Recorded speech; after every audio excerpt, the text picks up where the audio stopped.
Hello everybody, this is Ryuudota, formerly known as Ryuudota, Discount Matt Damon.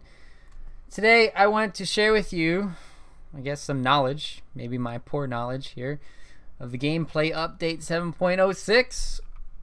So I want to, hopefully this will be a good lesson for all of us trying to go through. I've read over the patch notes a little bit already. I'm not going to lie and say I haven't and be like one of those people to say, oh yeah, this is my first time playing a game. So I'm going to basically try and go over everything as quickly as I can, which is probably still going to take around 2 hours or so, but I'm going to say it now. If you guys have any questions, don't hesitate to ask in chat right now.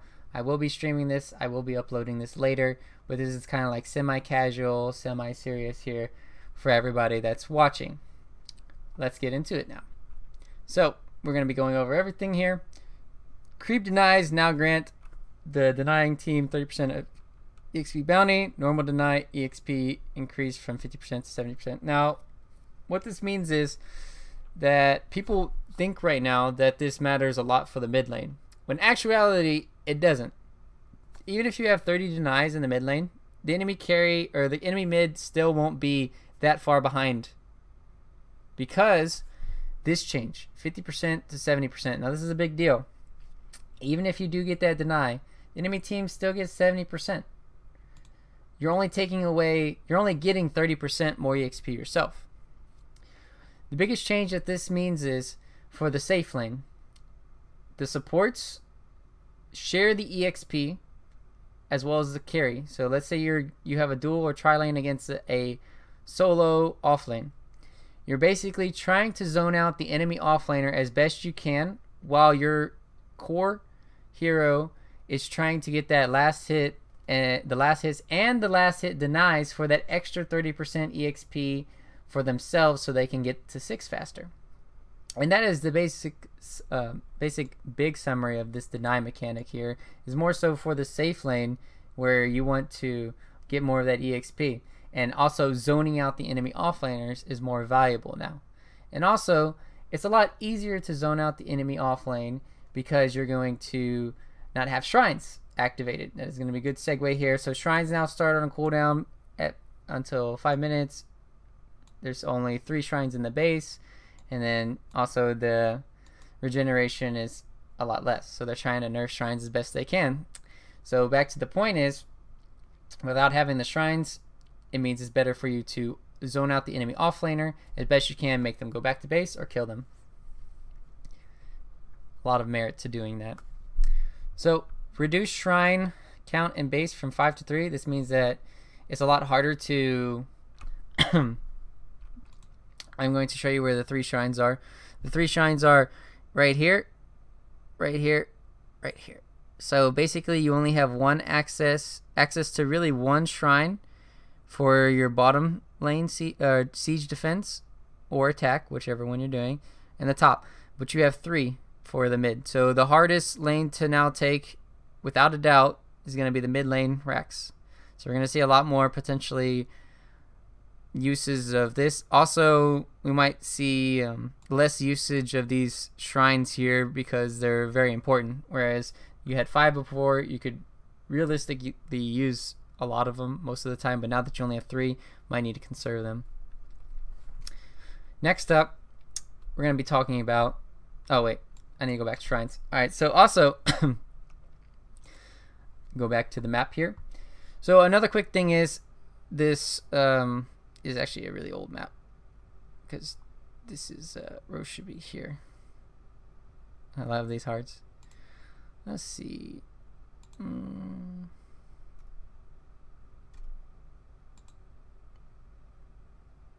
Alright, this is a better map. So what I want to show you is the shrines here and the shrines here. So basically, before, it means that these shrines aren't going to activate for 5 minutes until the game starts, which means that the supports that are rotating around, going for this rune or going for this rune, if they're caught out, if any supports are really caught out here, sure, they can go up here for the high ground protection, but they won't have the shrine. So that means there's going to be a lot more kills involved early on, as well as over here. There's going to be a lot more kills on the supports. because these shrines aren't going to be activated until 5 minutes in the game. So that means that there's going to be a lot more action early on, and there's going to be a lot more you can't have as many mistakes in the early game. So lanes, go on to that. That's basically the gist of the shrines. Added an extra melee creep in the mid lane for first 15 minutes. That's nice for the mid lane. They're going to get an additional 40% EXP additional from that extra creep. That means they should be level 6 the fastest, although as I talked about earlier, your mid lane, your safe lane could also be level 6 the fastest because he's getting that 30% EXP bonus from denying all the creeps. So there's that at the other side of the spectrum. It's not too bad. Creeps meet a bit closer to the offlane tower. This means that you have to, I tested this out, you have to start blocking a little bit later in the safe lanes. It's also a little bit easier for the offlane now. I'm happy that it's easier still because they don't have that shrine to work with for a long time. That means that the creeps need to be as close to the tower as possible so they don't get dived as much, or they at least be able to get, you know, 1 wave if not 2 waves of EXP. But you can still block the creep wave effectively from the safe lane if you have maybe 2 blockers or so. So this helps out still for the off lane. As creep aggro duration reduced from 2.5 to 2.3. It's kind of nice to have it this way so you don't pull the creep wave too far back. It's not too overpowered. They should probably still keep decreasing this. Eventually they might. Creep aggro cooldown increased from 2.5 to 3. Now that's a pretty big deal. You can't keep pulling the creeps every so often. So this is really nice to note that extra 0.5 seconds can be in handy. Like, why is my aggro not working? Well, that because there's a cooldown. So lane creeps vision reduced from 850 to 750.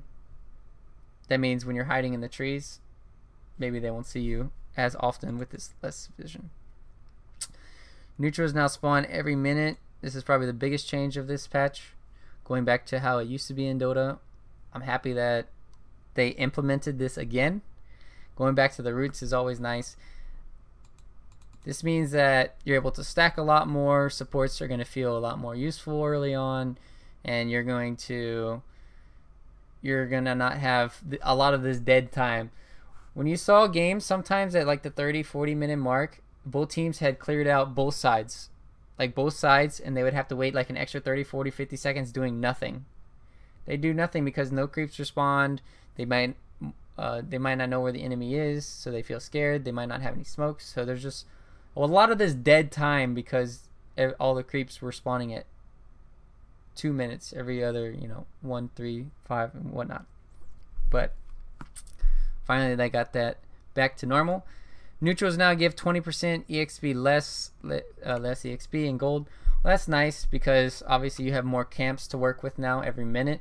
You're gonna be responding, so in trying to nerf it as best they can by giving less EXP and gold, that's a really good way to solve the issue at times. Neutral EXP gold now increased by 2% every 7.5 minutes. So basically you're not going to get to the same value as it once was before until like 75 minutes in the game. But at the same time,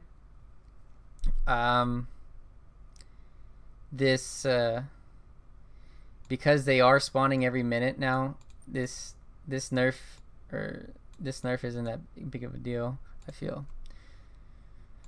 Now creeps, siege damage. Now this is a very important topic I want to talk about and hope you guys are listening because this is important. Creeps, siege damage types versus structure increase from 150% to 250%. Now I'm wondering if I want to give away this information because it's very valuable information, but since I love you guys, I will. So remember how when Invoker plus Panda was a thing? Well, imagine increasing that Panda, getting that alacrity on you by another 100%. Because the siege damage type versus structure is increased. So that means that because the Earth Panda is a siege type, he gets that additional 100%, hopefully, or it's bugged. Don't know. So that means when he's sieging the high ground, I actually want to see what it looks like. That could be very overpowered. Wings could be back, although Wings sadly is disbanded until after TI, I think. That's unfortunate. I got sad again. I'm choking on air. Alright. Siege creeps. HP increased from 550 to 825. Big change here. When you're trying to siege those towers, you need to try and keep your siege wagon alive. Because they do a lot more damage and they're a lot healthier. Siege creeps rate of spawn is they used to spawn at 3 minutes and 30 seconds. Now they're gonna spawn they used to spawn at 3 minutes. Now they spawn at 4 minutes and 30 seconds and then 9 minutes and 30 seconds. So it's kind of like every 5 minutes after 4 minutes and 30.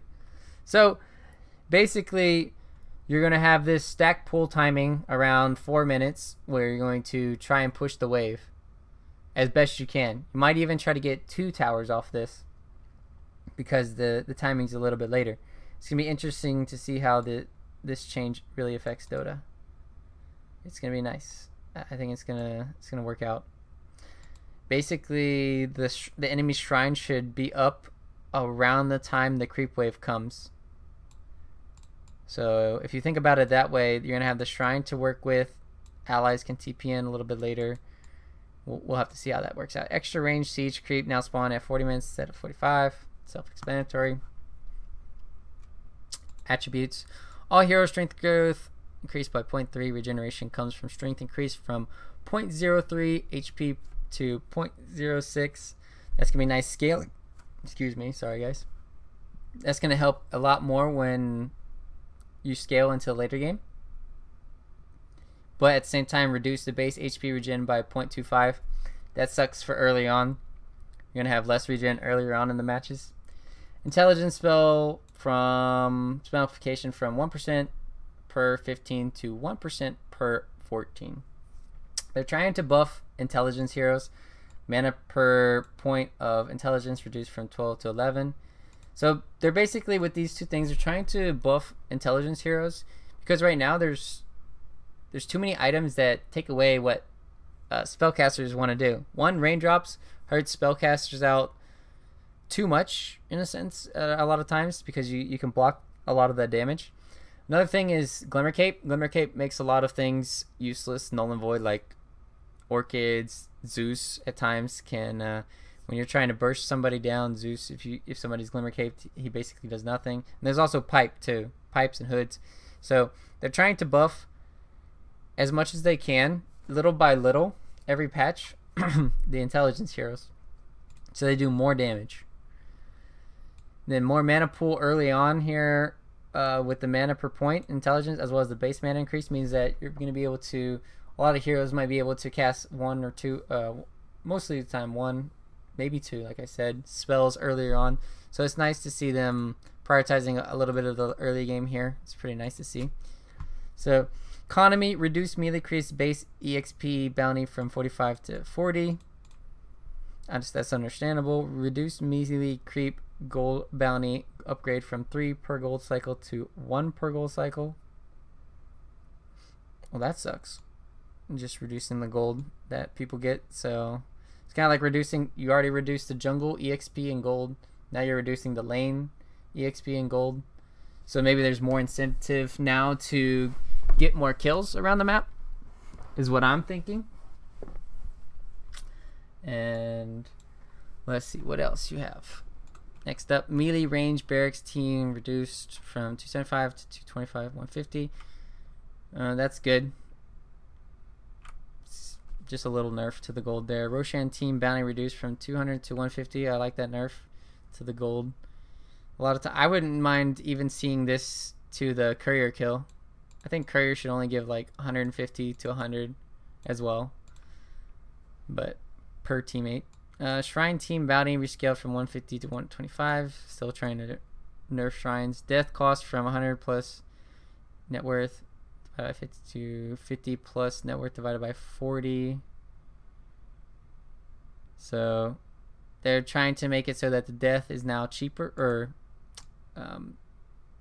you lose less now from the golds of death.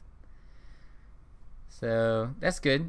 I think the death cost was too much before, so it's just a little bit less now. Tier 3 tower team bounties, yeah, T4. It's not bad. And they're just trying to nerf all these extra gold gains. General changes: illusion gold EXP bounty from 5+ level to 2 times level. That's a pretty big deal. It's gonna scale a lot harder into the later stages of the game. Like if you're 25, you're gonna get 50 gold, whereas before you'd only get 30. So this scales a lot better into the later game where the illusions are powerful, and that means you should get more gold. Illusion building damage reduction from 50% to 60%. Still trying to nerf those illusions. So buyback cooldown increase from 7 minutes to 8 minutes. This is a pretty big deal. This is where you have I kind of mentioned this before. I think when you do this, the thing is, when you increase it to 7, when they increased it before from 5 to 6, 6 to 7, 7 to 8. So what this means is, normally if you make one mistake, that means the game is over. So at the same time, normally that means you're trying to make it so that there's less long games. The games end sooner. But at the same time, when you do this, when you make it from 7 to 8 minutes to buyback, that means that the enemy team, they want to play a lot more scared.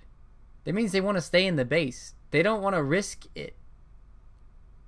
That means that you're actually trying, even though this is trying to make the game shorter, this might make the games longer, because they're just going to stay in their base and hide if they have the buyback cooldown.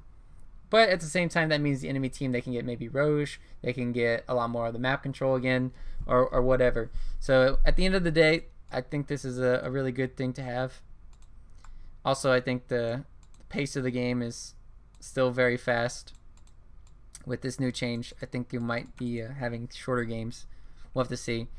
And that basically is because of this next point. Roche now drops cheese from the second death instead of the third.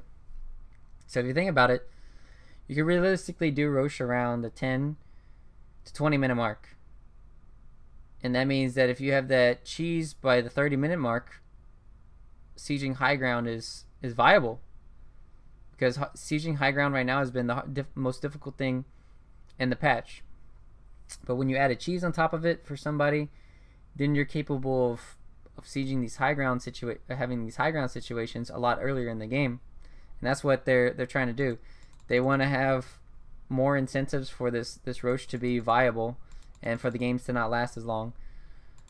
Roshan armor bonus per upgrade interval increased from 1.3 to 1.1 to 1.3. So that's just trying to make Roche a little bit stronger.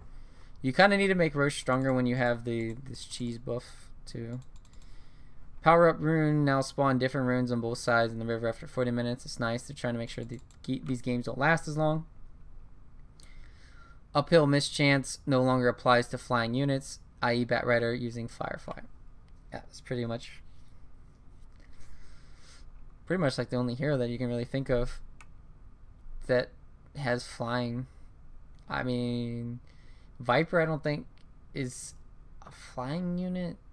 Like Jakiro, you would think Jakiro and Viper are flying units. And Dragon Knight. But I don't think it counts for them. Fix various pathing issues with the bottom dire creeps. Yeah, this was a very annoying situation where the pathing, they split up. Towers bonus armor base, so you can see enemies if they're, now you can even see if they're like 1600 units away when they're approaching the tower to defend.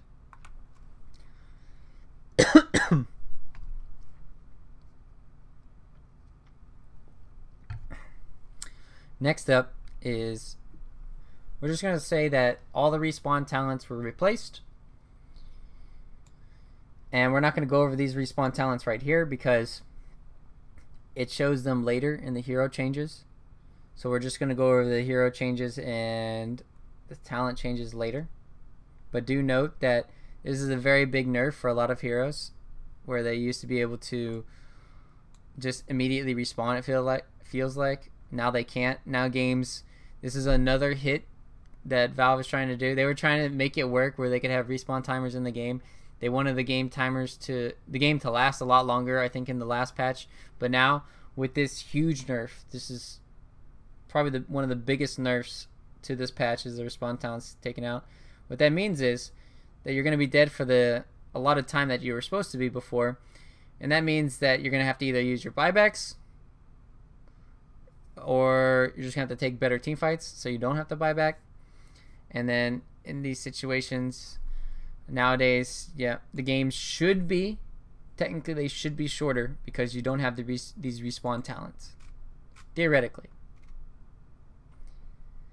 Alright, now we got some item changes. We're going to go talk about all the item changes here. Aether Lens, they increase the damage that you can do from the spell amplification. They also changed the way things work. So they changed the +8 health regen and Ring of Health to Void Stone to 100% mana regen. So this is good and bad. The good news is you're able to get mana regen from this item. Like on, say, if you're playing, the biggest benefactor of Aether Lens before is kind of like Zeus. Now Zeus is going to have more mana to work with, but let's say he's like clearing out creeps and he's getting right clicked or something, or if he's just taking damage from a battle, he's not going to be able to get that +8 regen. So you're going to have to find another way to get some health regen during the laning stage when you're injured. Maybe that could be an urn from an ally or something along the line, mech from an ally or something. But just a little note to think of. Blade Mail, cooldown 18 to 20, trying to nerf Blade Mail a little bit. No longer a unique attack modifier. This is a pretty big deal. This basically means Deso is no longer a unique attack modifier. It means it gets stacked with anything now, almost. Well, yeah, it can stack with anything, but trying to think of the biggest benefits now from like Desolator and stuff. Like you could get Deso, Scotty, Mjolnir, and have all these. So you're gonna have negative armor, more damage, plus slows and stuff. So Blightstone on like Drow Ranger, having that negative armor plus frost arrows early on, could just shred an enemy offlaner. So that's something to look out for. Let's see, Bloodthorn, cooldown increased. So trying to nerf Bloodthorn a little bit here, because the item is pretty strong and there's a decent amount of people that buy it. Cost reduced 660 to 650. Time to start with bottle level 1 again, guys. The reason why they changed this is so that people couldn't pool bottles anymore. I'm actually curious to see why they went down to this. This will be interesting. Recipe cost, Bracer 190 to 175. That's great because of the Rod of Atos change. You can pick up this a lot sooner on supports and go for that Rod. We'll talk about that later. Clarity buff is now purgeable. What this means basically is like the Fusel Blade, as well as heroes like Enchantress and Chin, where they're trying to run down a hero and they pop Clarity or something, or Salve. You'll see that Salve later can be now purgeable. And they have a Satyr creep, the little Satyr guy, where you can purge it off, and then you can keep chasing because they're slowed. So this is a pretty big change. Crimson Guard trying to buff this up a little bit. Damage increased from 76 to 80. Daedalus is getting stronger. Dagon instantly kills illusions. It'd be funny if like level 5 Dagon you could kill like 5 illusions. That'd be funny. That would make it OP. Maybe. Demon Edge. Reduce the cost. Reduce the damage. Bless you. Thank you. Desolator. No longer a unique attack modifier, as we talked about. So I think the biggest thing is later on you're going to see that Drow Ranger, her Frost Arrow is not a unique attack modifier as well anymore. So you, like I said, you could have that Blightstone for early on. You can maybe have a Desolator on her eventually. I don't think it's that good on her, so I wouldn't necessarily say go for it or whatnot. But let's see. Enchanted Mango next up here. So this is really good if you're one of those people like Sir Action Slacks. You like to play Yo Omni Knight, you want to play that support or whatever. It's really good to have this where you take the Enchanted Mango. This is also a very big buff for Darkseer. Darkseers suffered a lot because they couldn't really buy the recipe early on. And I have to talk about this Enchanted Mango now because it's coming up now. But Enchanted Mango and Soul Ring go hand in hand. So what it means is the changes to Soul Ring, we'll go scroll down because it's actually it's best if we talk about it at the same time, but show it. Where the hell did the Soul Ring go?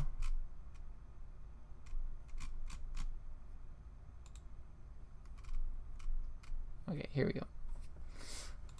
So now requires a mango instead of the 150 recipe. So what this means is for the mango that you can put in lane, you can have it in lane. That means you can buy the Soul Ring at the side shop. This means this helps out Darkseer a lot early on. This also means that it helps out people like Slacks. Like I said, you want to get that early Omni Knight Soul Ring in the lane, help out your core or whatnot, keep them healthy, keep them alive. Hey man, nothing's stopping you from doing that now. Because a lot of times the couriers in use, you can't really get this recipe. I really do like this change. Next up, Fairy Fire costs reduce. Not bad. So Force Staff, they changed it so that you have a ring of regen, a ring of health now instead of a ring of regen. You only get +2 health regen. So not too much of a difference there. It costs 25 gold more. Just helping out Force Staff, buff it a little bit. Hurricane Pike gain 2 health from Force Staff. Change the buff, yeah. Hanamitis got a little bit of nerf here. 100 gold nerf. 20 gold per transmute nerf. And then you also got a little bit more EXP now. Hanamitis is still viable in some heroes. We're gonna go over like 1 or 2. Obviously Warlock is, I think you still have to go Hanamitis. Invoker, you still have to go Hanamitis. You have to get your levels up and whatnot. Healing Salve, like I said, really good to purge this with the creeps that I was talking about. Heart, interesting to note, this is a very good change I feel for Heart. Buffs it. So now requires a second vitality booster instead of 1400. That means you can buy Heart at the side shop instantly. You don't, I'm going to snap my fingers this time. And then you're going to not have to worry about using the courier. That's a big buff. A lot of times you can't normally buy something completely at the side shop at times. But now you can. A full Heart. You don't have to wait for the courier. Another thing is the strength bonus reduced from 45 to 40. Sure, you might lose 5 strength, but you actually gain health bonus 250 to 500. If you have this extra 5 strength, it'd be like 3. Imagine this 350. So you gain about 150. Gain 150 health while losing 5 damage, and I think it's worth it. I think it's worth it. Now, this is the biggest, one of the biggest item changes. There's 2 big item changes. This is one of them. Heaven's Halberd can no longer be dispelled by spell immunity. Other dispel sources like Manta are already unable to dispel it. They changed the Manta not being able to dispel this for, I don't know, 6.87, 6.88, very long time ago. So basically nothing can stop the Heaven's Halberd. It's going to be a really nice item against Lifestealer, against BKBs, anything. So this is going to be one of those items that I expect to be picked up frequently by offlaners and by supports, maybe even carries. I'm interested to see who picks this up and how they make it work. This item's been dead for a long time, and finally they made it so that it can be viable. Helm of the Dominator now uses a Ring of Health instead of an 800 gold recipe.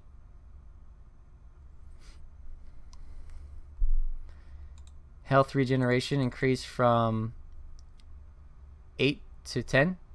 So let me look at this.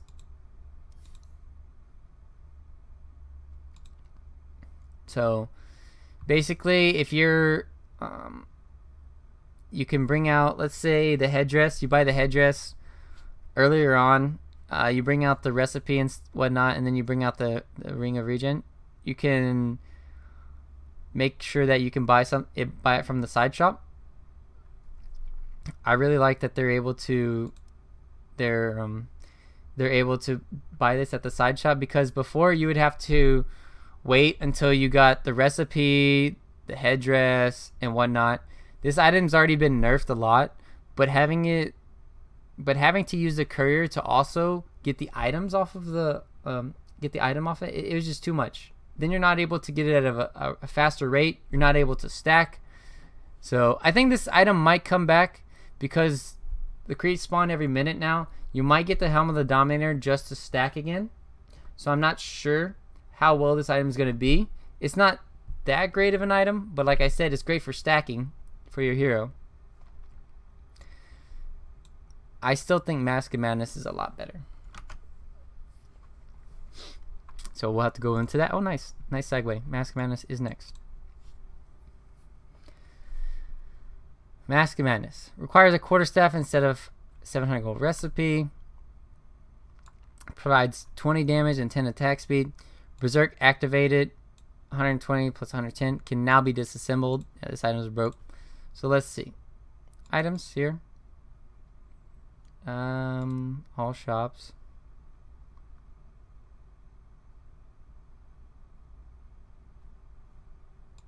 Mask of Madness. So this means that your quarterstaff, you can buy it from the side shop, and you can buy your Morbid Mask from the side shop. So this means that you get free accessibility to a 1900 gold item at the side shop as a carry player. Carry players got buffed this patch, and then you can disassemble it whenever you want after you're done farming with it. And then you can turn into a butterfly, satanic, you can even turn into a Vlad's. You can even turn this into an orchid, into a bloodthorn. There's just too many valuable things. This is the new top 3 item as well. Top 3 for sure. So might be top 1 because of how broken Sven is now. We'll go into that a little bit later though. So that's basically the gist of it. It's really nice to have this item in the side shop. So cost reduced from 1200 to 1100. Move on to more of that. Bonus damage reduced from 10 to 15. So they are trying to nerf the damage a little bit here, but still, this is the Berserk active is just too much for farming. Another thing that they're trying to do is nerf Solar Crest a little bit, and how they're going to do that is remove, make the armor go from 12 to 10, so -2, and then the Solar Crest 25% miss chance on the target to 25 true strike on attackers, which basically means that, let's say the enemy has 45% evasion. That means that when you put that 25% true strike on them, they're going to have 20% evasion. So it's really good for counteracting some of the evasion that the enemy has. And it's also good that if you put it on an enemy, they can still attack without having that chance or that fear that they're going to miss all the time. Because that's what happened before. You try to attack, and all of a sudden you're not hitting anything because Solar Crest is so powerful. And that's where Solar Crest has been so powerful before. It's still going to be powerful when you put it on your allies, and then you're still going to have that miss chance from the enemies, but it's not going to be as powerful. So I like the way that they're trying to keep Solar Crest viable, but not broken. It's still a top tier item. Moon Shard now gives half the bonus night vision when consumed. Man, not too bad. Just a little nerf there. Necro books last 5 seconds longer.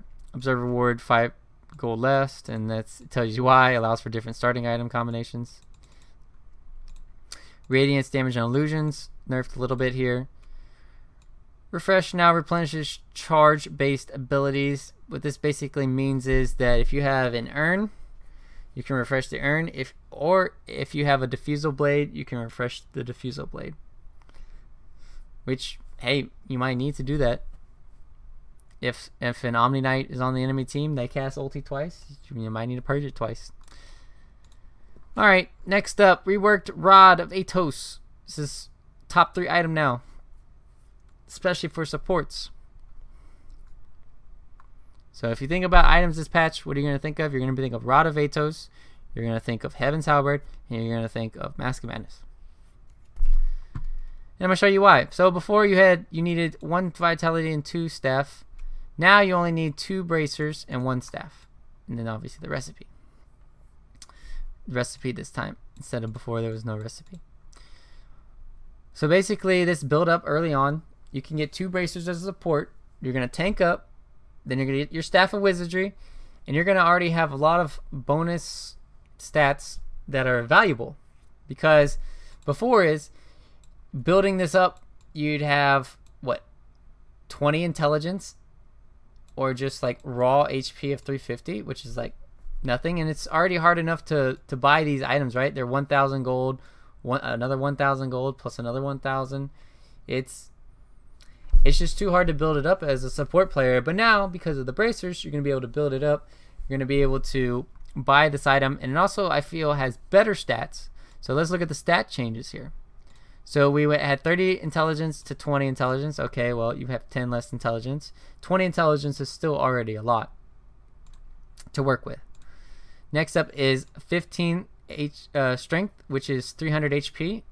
That's 50 less health, but at the same time, like we said, the bracers are better built up early on. Then you also get the bonus 6 agility plus 6 damage. Now, we will talk about the heroes that I think Rod is good on. I think Bristleback might be a good benefactor of this. I'm not sure if people are going to use it on Bristle, but it's definitely a good candidate because it gives you the intelligence that he needs, the strength that he needs. It's also a very good, easy, quick build up to it because of the bracers. Solar Crest is still very key on Bristleback, as well as Vanguard at times too. So I'm not sold on it on Bristleback, but it's a worthy mention for a strength hero to get it. Any other strength hero, I don't think it's too viable on. Agility heroes, I looked through it already. I don't think there's any agility here that it's really viable on. Maybe Venomancer. Even then, it's kind of stretching it.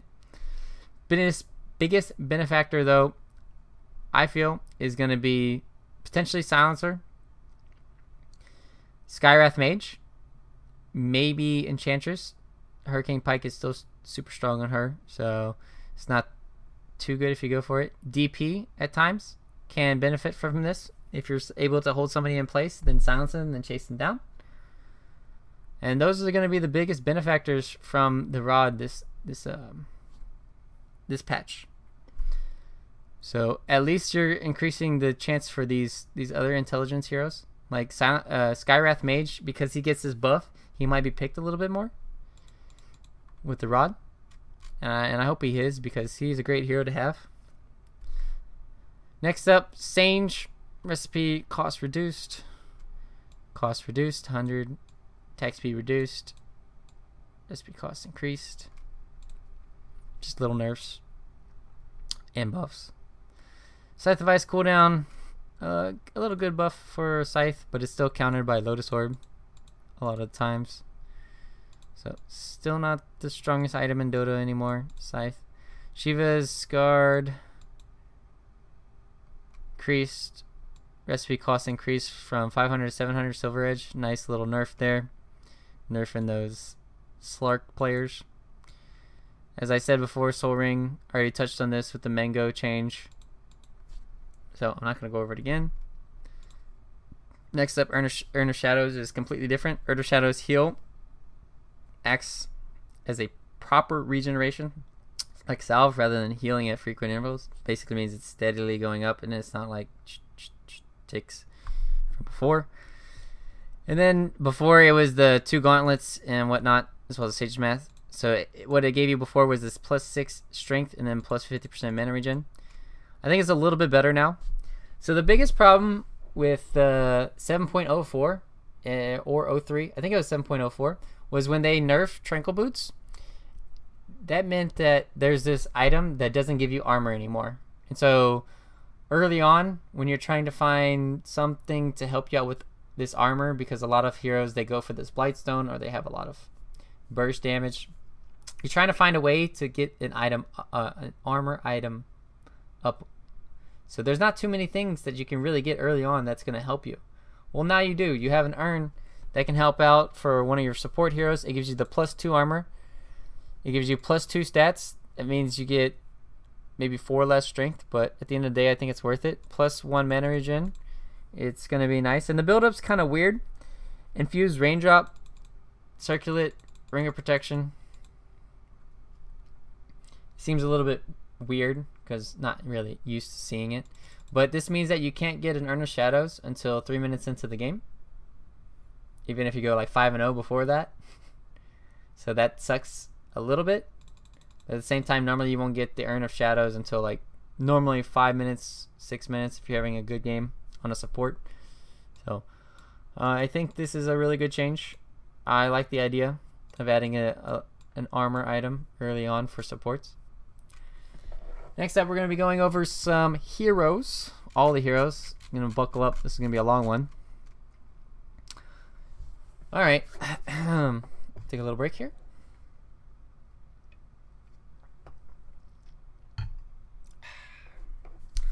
Alright.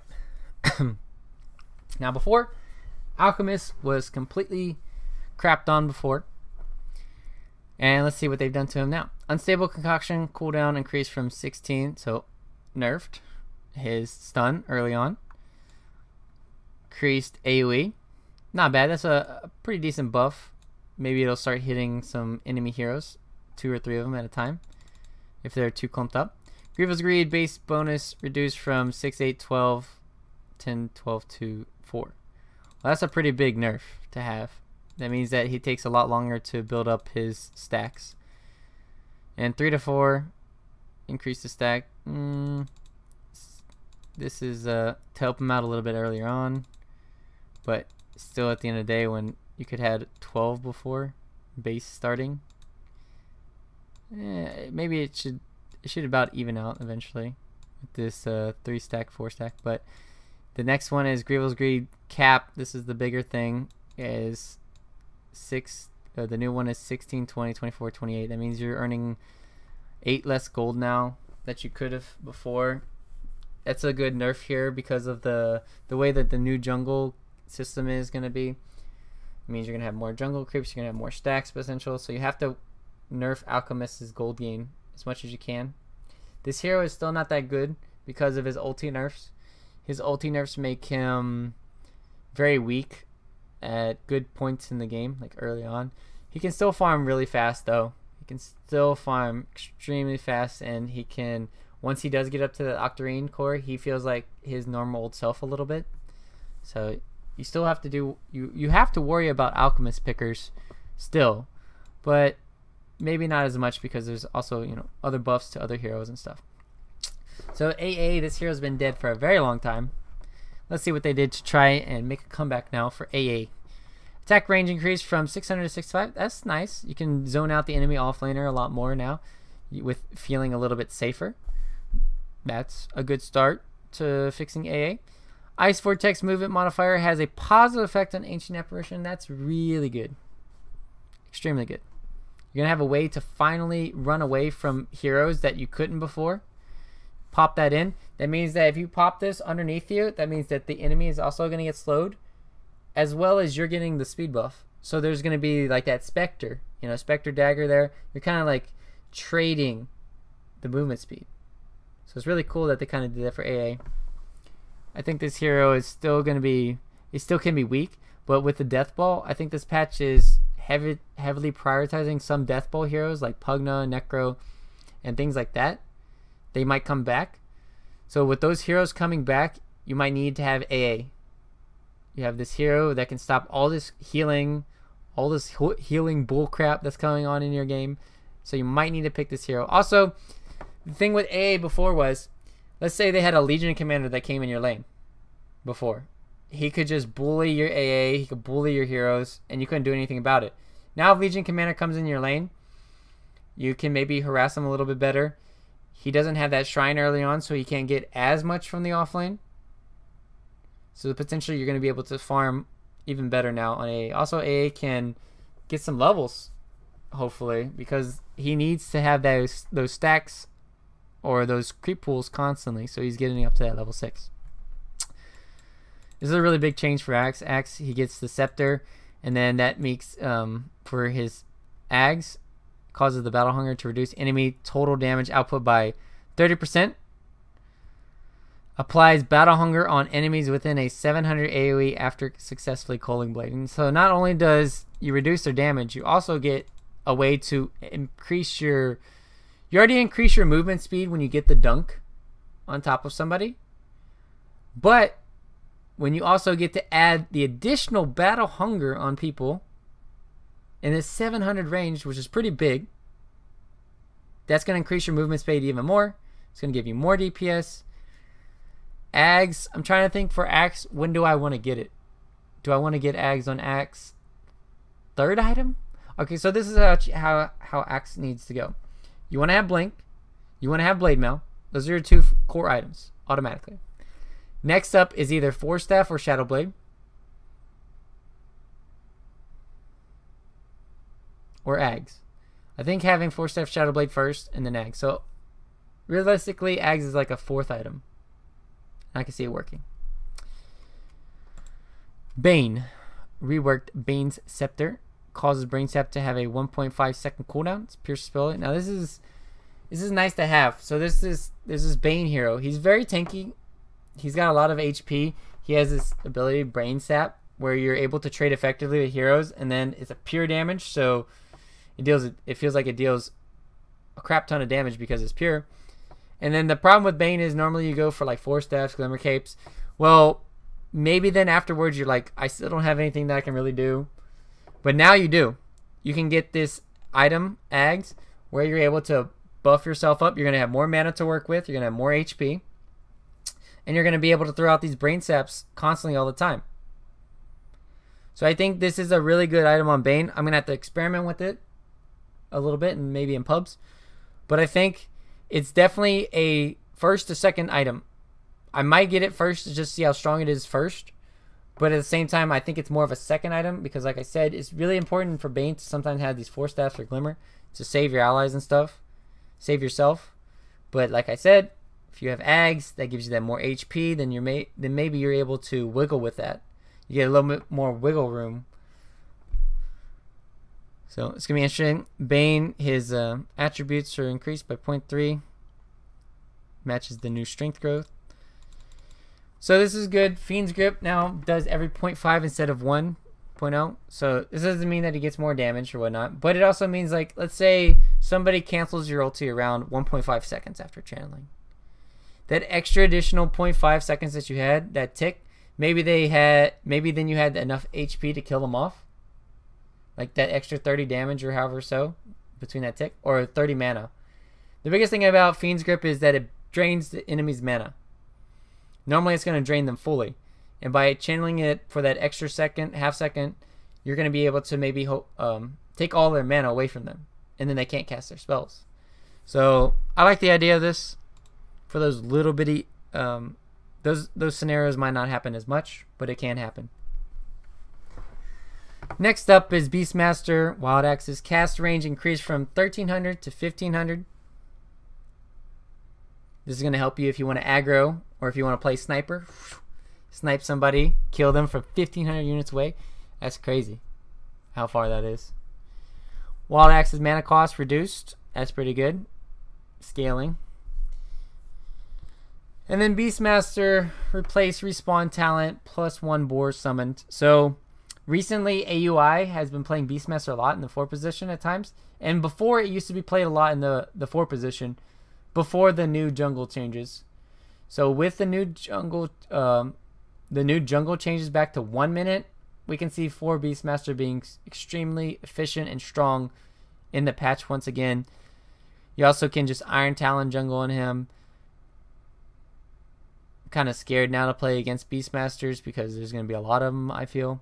This hero got a huge buff here when you have this plus 1 boar at 15 seconds. You can kite. Essentially, you could kite 2 heroes. You stick one of the boars on one hero, stick one of them on another. They're not going to be able to move. Beastmaster is going to be very important this patch because of Sven. Like, Sven is one of the most obnoxious heroes now. And the best way to counter Sven is things that slow. And the best way to get somebody that slows and vision, you kind of need vision because Sven normally they go blink. And so that Beastmaster, he allows you to have that vision with the Hawk to scout out if Sven's going to go on you.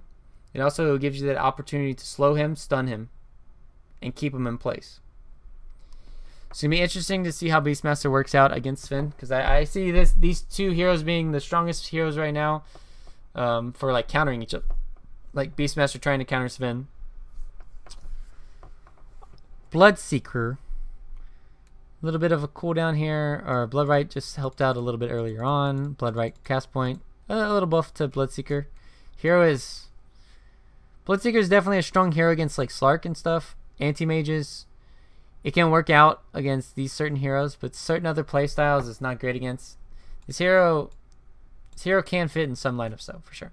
Fixed Root can toss, interrupting the chain if if one of the targets is spell immune.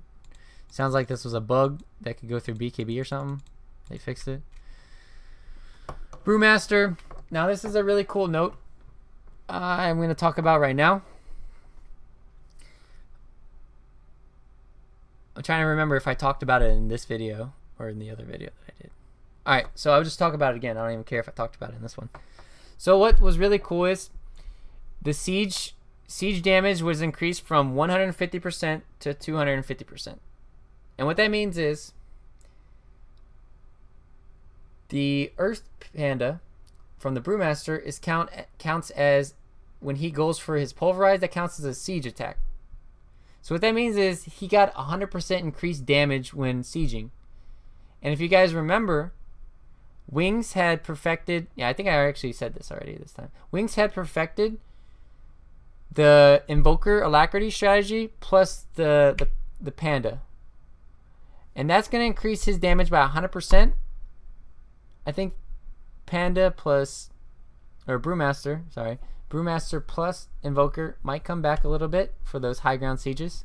It's a really cool thing to see.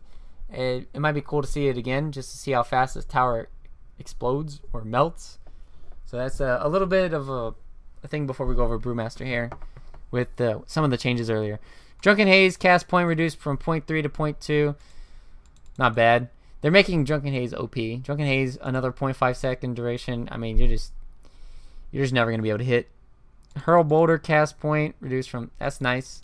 That means it's gonna stun faster.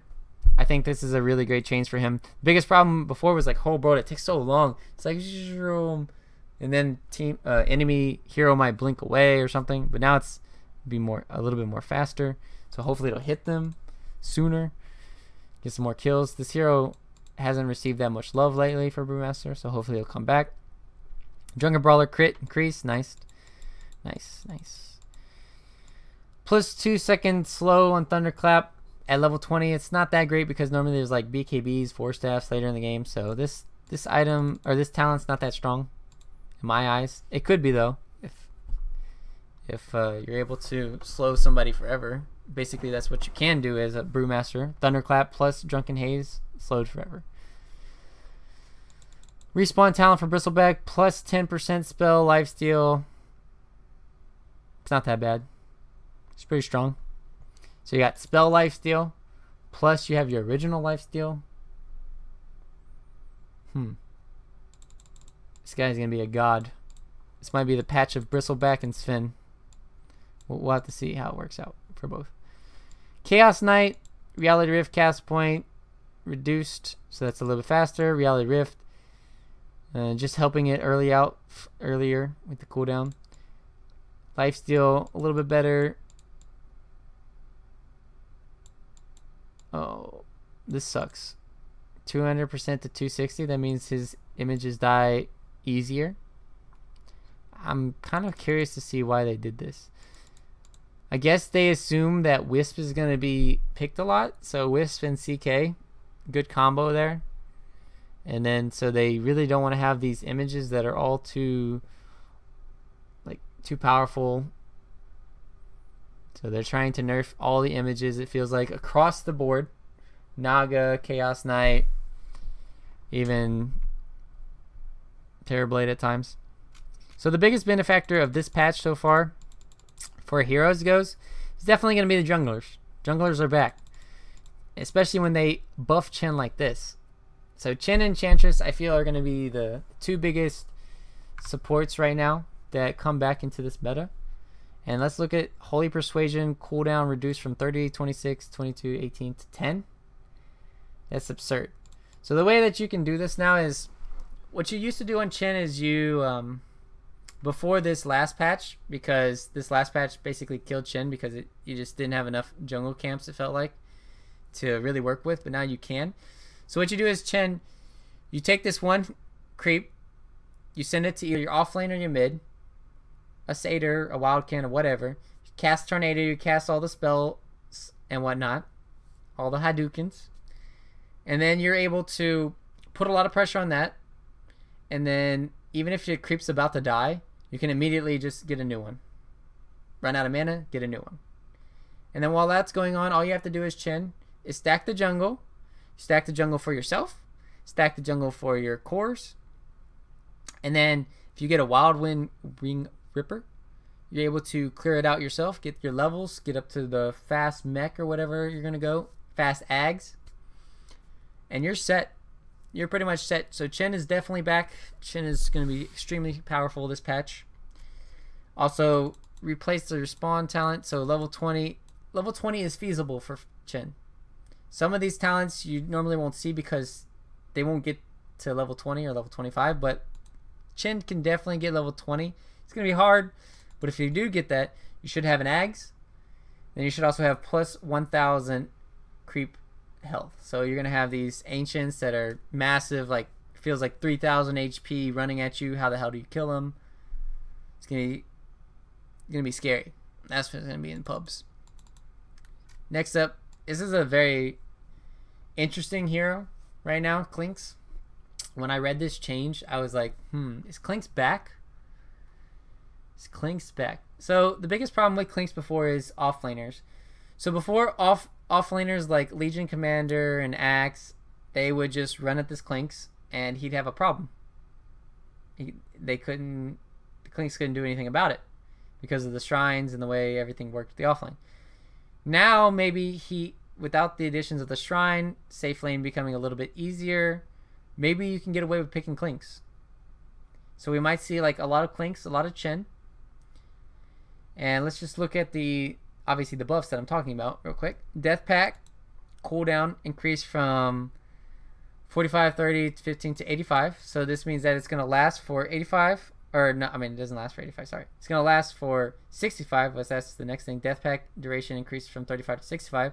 It's going to last for 65 seconds. So that means you have this window of 20 seconds of downtime afterwards where you're not going to be able to fight normally. But because they increased the duration for 30 seconds, that means that you have a bigger window to team fight. And that was the biggest problem with Clinks. You get this creep, you try to go into a team fight, sometimes you couldn't actually go in, and then all of a sudden your buff is gone. And you're like, well, I gotta go get another creep. And then you're just stuck here, not able to do as much damage as you want to.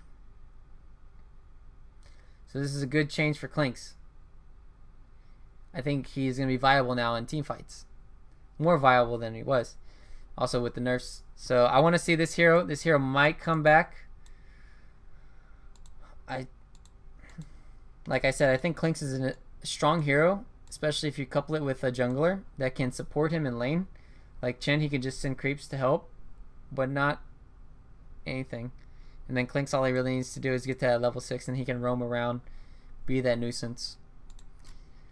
Clockwork, it's hard to get to level 20 at him on sometimes. Extra damage and battery assault's nice, but normally there's BKBs, so this talent doesn't matter. CM, nerfed a little bit. Fixed field not interrupting targets. This means that, what this means is there was a bug, and that if you got caught in CM ulti, you're supposed to get frostbitten. But that means that if you're frostbitten, it should stop the channeling. Like Witch Doctor, if he's casting a death ward, it sounds like it wouldn't have canceled his death ward, even though he got hit by that frostbite inside that freezing field. So finally they fixed that. Plus 50 damage talent here at level 20. CM, super hard to get level 20 on CM. Super hard. So you probably won't get this, but it's nice damage bonus anyways.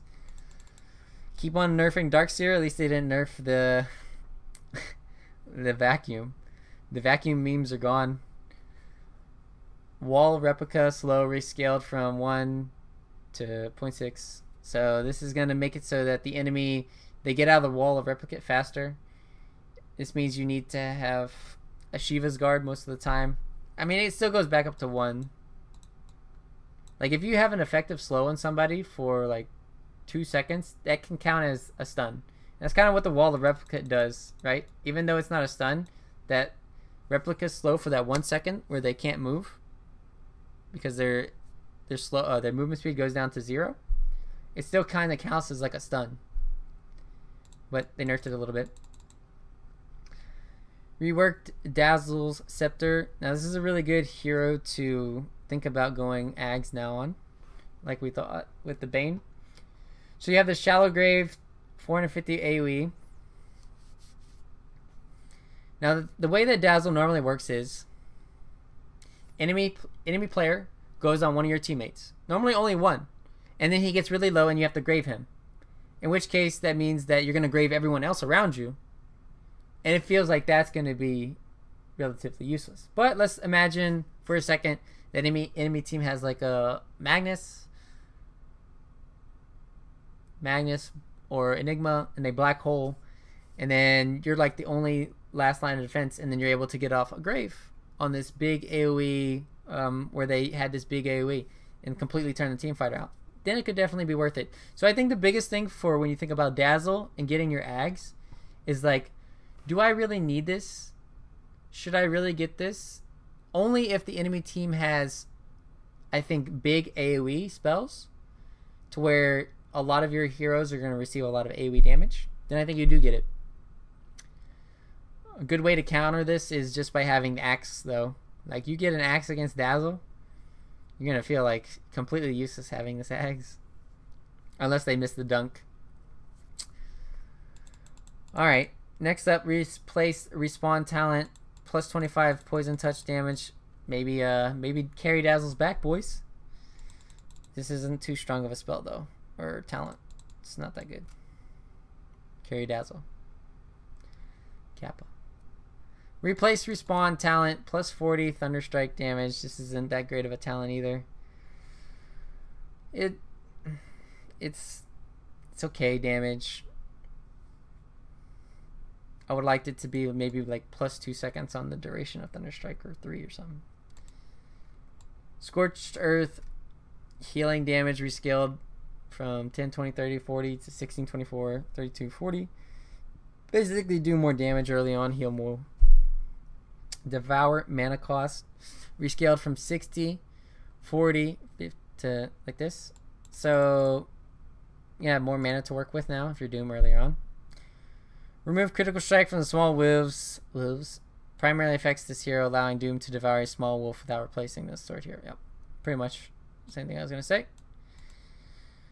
There's still the annoying little satyr, the centaur. You know the little centaur, his little brother. I'm gonna call him his little brother. I hated that it has that 5% spell passive for negating 5% magic buff up. It's so annoying when you're a Doom and you're going around in the jungle and you're trying to look for creeps to devour. Almost every single creep has a spell, and if that's the case, then you actually can't eat anything because you're just gonna get that new spell. So at least this does help out for that. I'm glad to see that change. Maybe they'll do it eventually for some other ones. Who knows? So Elder Dragon form 20% to 30%. Let's see what this says. Matches movement speed reduction. Okay. Alright. So this means that when you're trying to run away from Elder Dragon now, it's going to be a lot harder because you got more slow. Also, the attack speed, if you're trying to man fight the Dragon Knight and you don't have enough attack speed, you're just not going to hit them either fast enough, or you're just not even going to hit them. It's not that big of a buff, but it still is a good buff. Dragon Knight needs a little bit of love. Alright, so this is what we were talking about earlier, how the unique attack modifier was kind of removed from Desolator, as well as Blightstone. And then Frost Arrows are no longer a unique attack modifier as well. I don't think you go Deso on Drow. But this is very useful to have the Blightstone early on for Drow. Like I said, you get that negative armor onto anyone. You're able to shred through them. Trying to think of other various purposes that we could be using them for. Orb of Venom, Kappa. Orb of Venom plus Frost Arrow. Nah. Earth Spirit's next. He's got replace respawn talent, geometric grip, targets allies. That's great. You don't have to buy Ags anymore. No longer tied to Scepter, yeah. So you don't have to buy the Ags anymore just to get the pullback. Pullback is a really good spell to have on Earth Spirit if somebody gets caught out. Just pull them back, kick them away or something. Most of the time, Earth Spirit, it's really hard to farm an Ags. So having the geometric grip from a talent it's more likely that you're going to be able to use it during the game. So Earthshaker here. Enchant Totem has True Strike. Time to go carry Earthshaker. Oh yeah. So if you're against the heroes that really like to go for the Solar Crest, Butterflies, whatnot, even Heaven Halberd now. Heaven's Halberd is going to be a common item. So when you try and go for these right clicks on people, the Enchant Totem is going to be there. And the best part is Earthshaker is a lot of magic damage, but now he also gets this reliable physical damage always going through. Another thing is his respawn talent was replaced by plus 350 fissure range, level 20. That means that you have more options to go for these fissure block offs. You're also going to be able to initiate from farther range.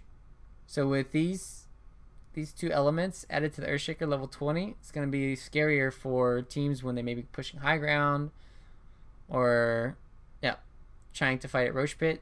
Having this extra initiation range, it can catch people off guard very easily. Very easily. Alright, Elder Titan. This hero's been dead for a while. They didn't really fix anything. This Astral is Astral bonus damage. You can't really max it early on.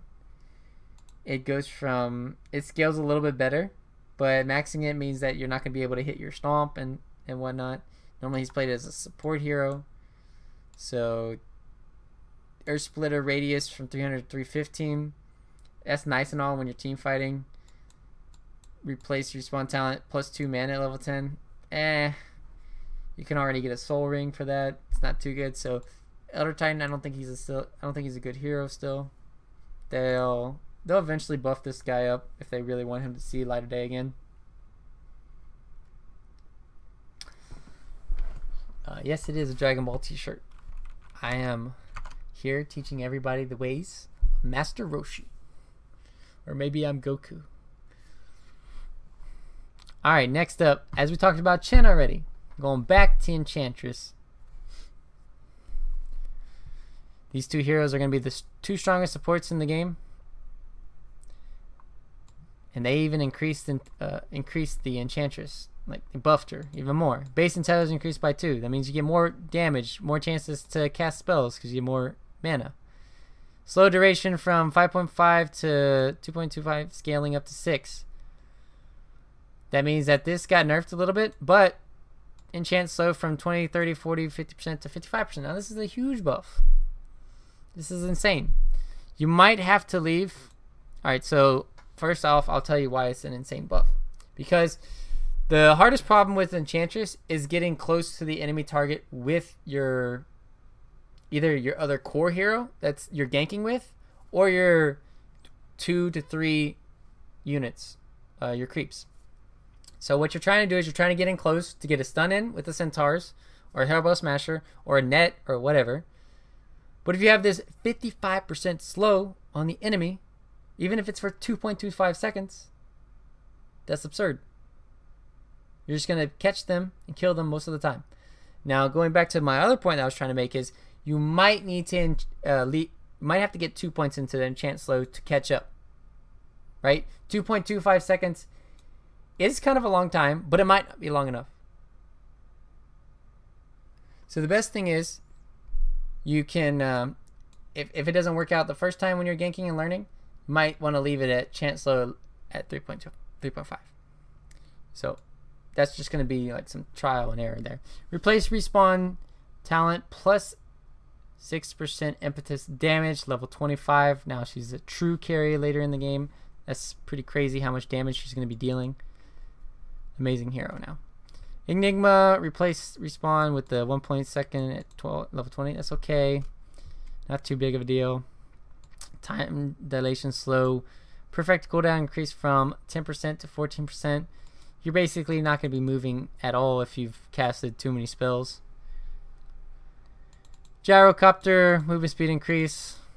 Homing missile, initial delay reduced. So, not too much. Didn't really get buffed too much. Gyrocopter, I don't think he's going to be back. Gonna need more buffs than that. Life break leap speed increase from 1000 to 1200. So, you can get there faster. Life break damage dealt taken from 30, 40. So he's basically gonna hurt himself a lot more later on.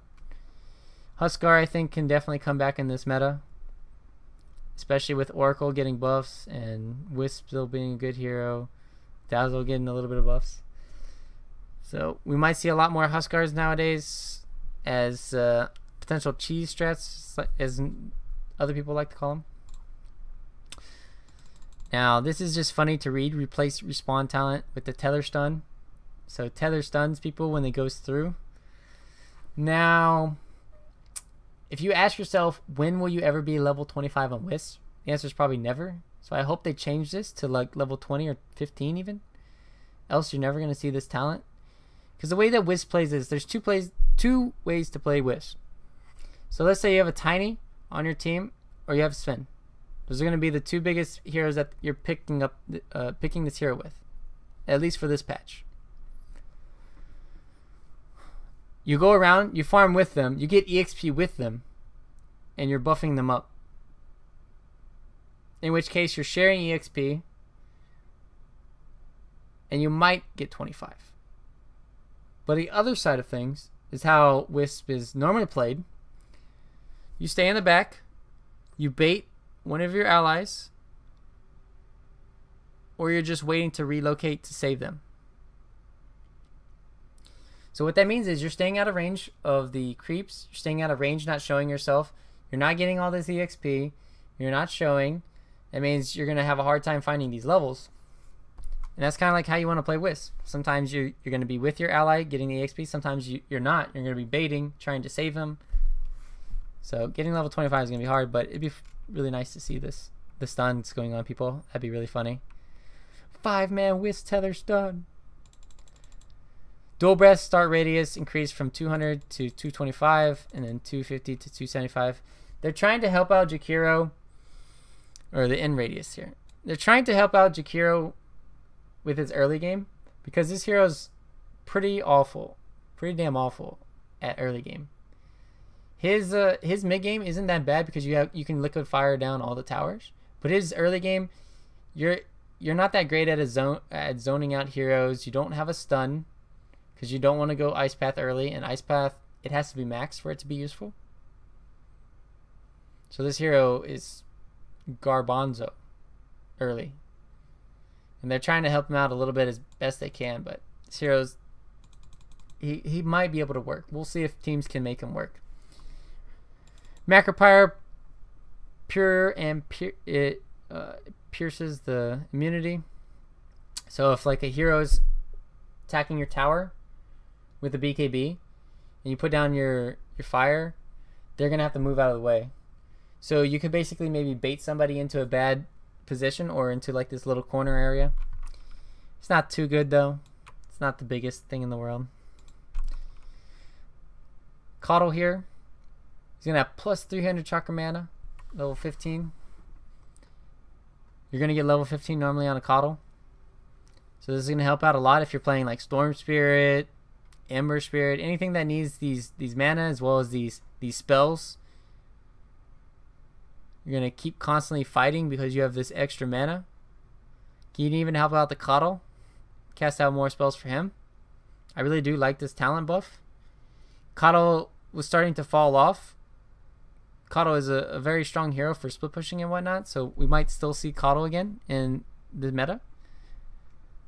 So just buffing this one talent might be enough to pick him again a lot. Ghost Ship now always crashes where Kunkka targets it. Spawn the appropriate distance behind him and travel full 2,000 units. So I'm not sure if they fixed the Kunkka Ags buff where it's supposed to be the same thing where you're supposed to goes where it ends, and then the hero that gets caught goes with it as well. We'll have to see. Kunkka is a strong hero always as a support 4 position. You're able to just X somebody, torrent, boat buff is extremely powerful in any given situation by either catching the enemy team with catching him out by himself or buffing up your allies with the rum. It does a crap ton of damage too, like 400 or something. So we might see a lot of Kunkkas again in this meta. Legion Commander, overwhelming odds, mana cost from 100 to scaling, so it's going to be a lot harder to use your overwhelming odds as well as press the attack if you keep leveling up because it's going to cost too much mana. Dual Scepter now additionally grants spell immunity to your hero during duel. This is so strong. The thing is, when I think about duel, there's a lot of cool ways to counter duel, like Ghost Scepters and E-Blades and whatnot. I'm gonna save that for casting and stuff. But the cool thing about this Dual Scepter is Dual Scepter. They still haven't changed this to Ag Scepter. Dual Scepter. The cool thing about it is now you can only take damage physically from the other person. So spell immunity. That means that you don't even need a BKB. Actually, I want to test this out. Let's test this out right now. I want to test this. This is probably one of the most important things. Just to test out.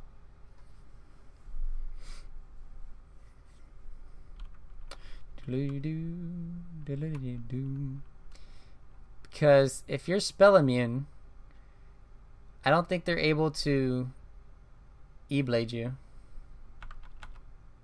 which case you have to you can only E-Blade the enemy.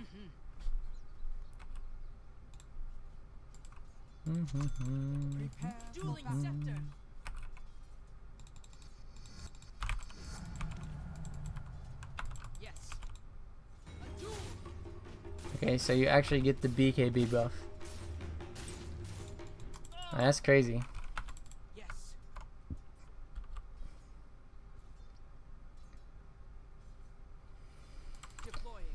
Alright, so the only way you can really counter this now is by E-blading this guy.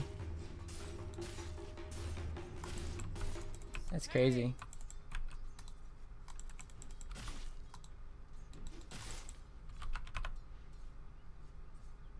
Trying to make sure I didn't miss anything else.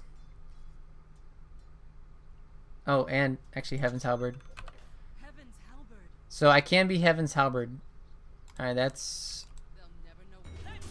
So like if somebody had a Heaven's Halberd, they could still Heaven's Halberd me.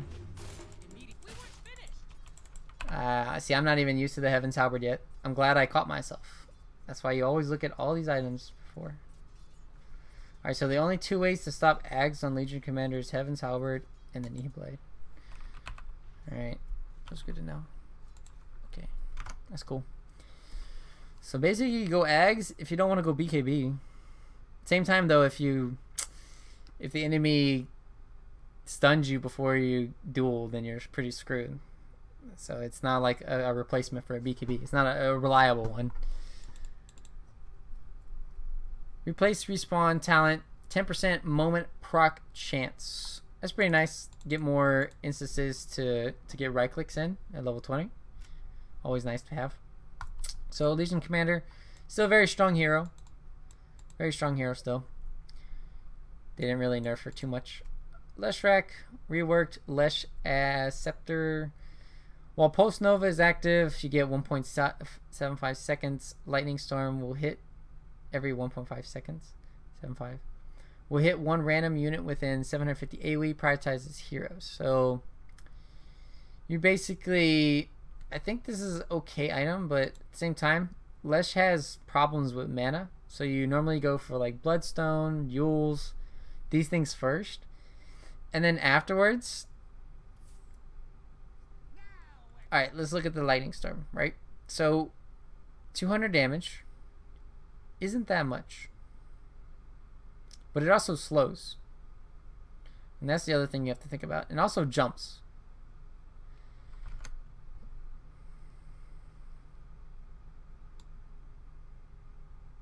Actually, we need to test this right now. We need to test to see if it jumps still.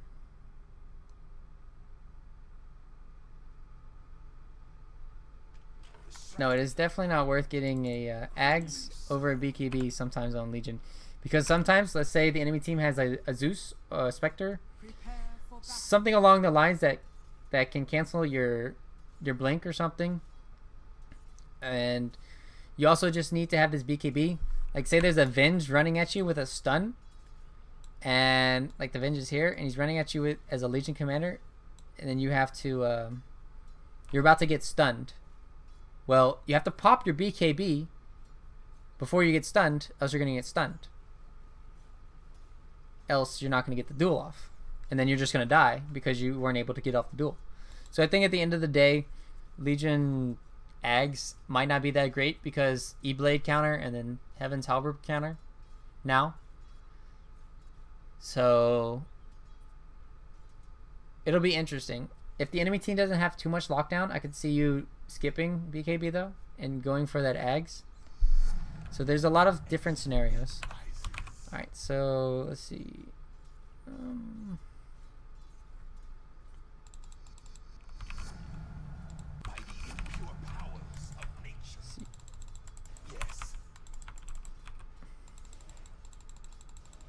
Diddly dee dee. Diddly dee dee doo. Where's my axe? And this only hits one target. But it goes pretty fast.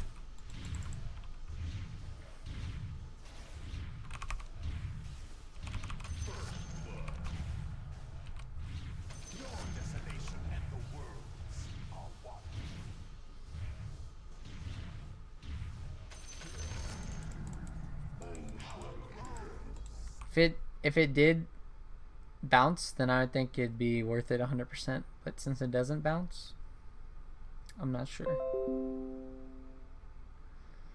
I think at the end of the day, this could be a 4th item on Lesh.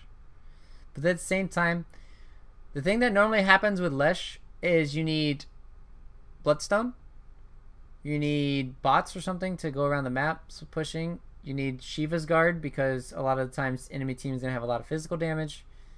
You're going to need an Octarine Core so you get lifesteal. There's really no room for an Ags. So I don't think Ags is going to be viable unless it could be. Don't get me wrong. You have to definitely try it out a lot and make it work. But right now, from my first observations, I don't think it's going to be that great. Until 3rd or 4th item, which it can work. But then there's also BKBs, so it's like it's wishy-washy. Chain Frost slow increased from 50% to 65%. That's pretty good for Lich. Also, another notable mention for the Lich is because I said Rod works with the Lich. It can help out. It might help Lich be picked up again. But at the same time, if you do go Lich, then the Enchantress and Chen, they can just take over the game, right? They can dive you. They can potentially just snowball and kill you in the Lich. It might be a hindrance picking him up so early on. But at the other side of the spectrum is Lich armor for defending towers against the push of Enchantress, Chen, and all these heroes. It has a lot of merit just for that, right? Because you get the attack slow on the heroes and whatnot, and you also get the armor buff on the towers. So this hero is going to be interesting. This hero might be back. This hero, oh yeah, retouch back onto the rod, because you do get that rod that's able to lock down a target. That's the biggest problem with Lich, is he doesn't really have a stun, but since he can build up to that rod and he can have an entangle to help out with blink heroes, then potentially this hero can see a lot more play because of that. So we'll have to see if Lich can work out because of the new rod build. Lina replaced the talent for plus 40 movement speed. She's going to be zipping all over the map everywhere if she wants to go for that talent. Lion's probably the hero that gets hurt the most with this respawn talent. Instant respawn no longer. But plus 75 cast range is nice when you're trying to initiate with Impale or Hex. Even Finger, you get that additional range. So at least they did help him out a little bit here. Lone Druid, let's see what they did to this poor guy.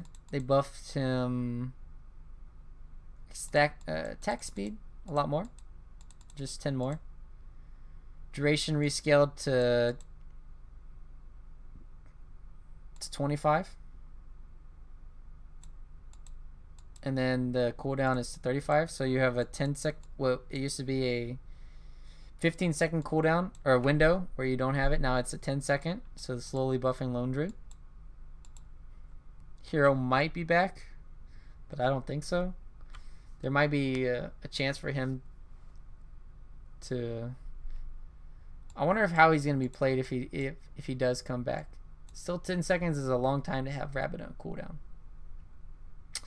But at the same time, I think with all these bear buffs, geez, respawn talent, 50% Spirit Bear magic resistance. This is the biggest problem with the Spirit Bear, is you just get like a Dagon Tinker or just somebody who deals too much magic damage and then you burst the bear. Plus 50%, you already go Midas on the bear, so that means you're going to get levels faster. You're always going to have level 25 normally in a game as bear. 50% magic resistance is a shit ton. I don't know. This hero might be back just because of this talent. Also, this attack speed increase does help farm faster too.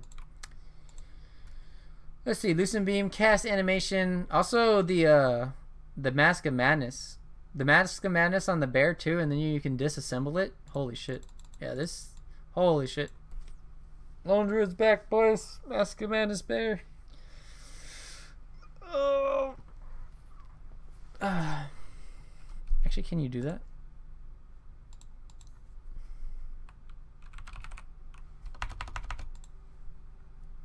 I'm pretty sure you could. I'm pretty sure you can buy Mask of Madness. I just want to make sure.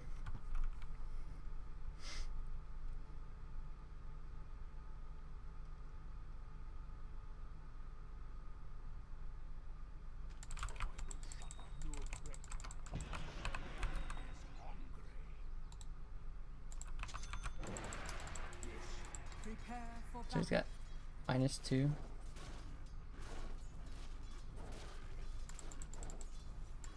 I think the bear on Spear Bear or Lone Druid might be Mask of Madness either after Midas or before Midas. That's pretty cool. A good thought.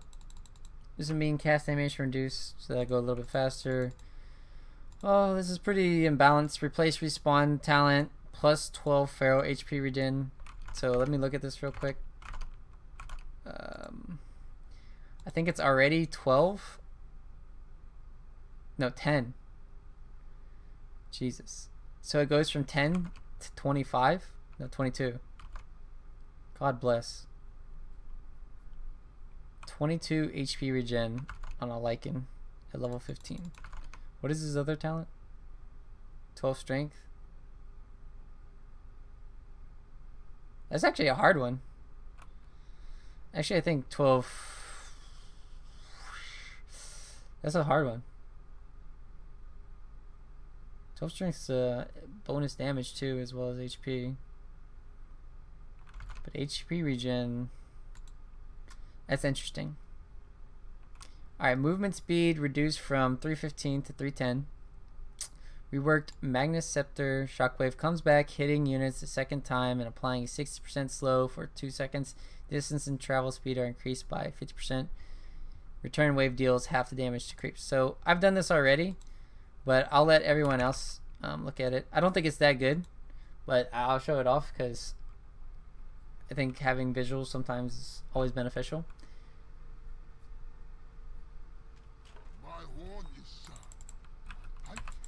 So, should do. So normally when you have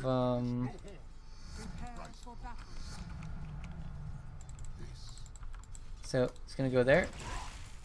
And it's gonna come back. And normally when you have you'll have your 15% spell amplification in level 10. Here, I'll show. So get this, and then so we use Shockwave. So it's basically almost enough to fully hit a creep wave, fully kill. I don't think it's that strong though. I think it's better just to go for 4 staff. Definitely better just to go 4 staff, Shadow Blade, Refresher. Axe is just not good. It's not good. It doesn't give you enough merit to purchase the item. Verse Polarity no longer lasts an extra 0.751, 1.251 seconds. Creeps. Replace respawn talent plus 500 skewer range. Now this is a pretty big deal if you're able to land the skewer. You can skewer somebody potentially back into tier 4 towers. Magnus is the new Bat Rider, so not bad. And then the other one is minus 4 second cooldown to 15 armor. 15 armor is a pretty big deal late game. So it's going to be hard to choose between these two.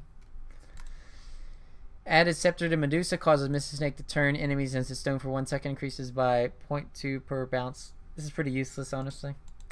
Medusa has to be hard hitting, and then you're just turning things to Snake for 1 second.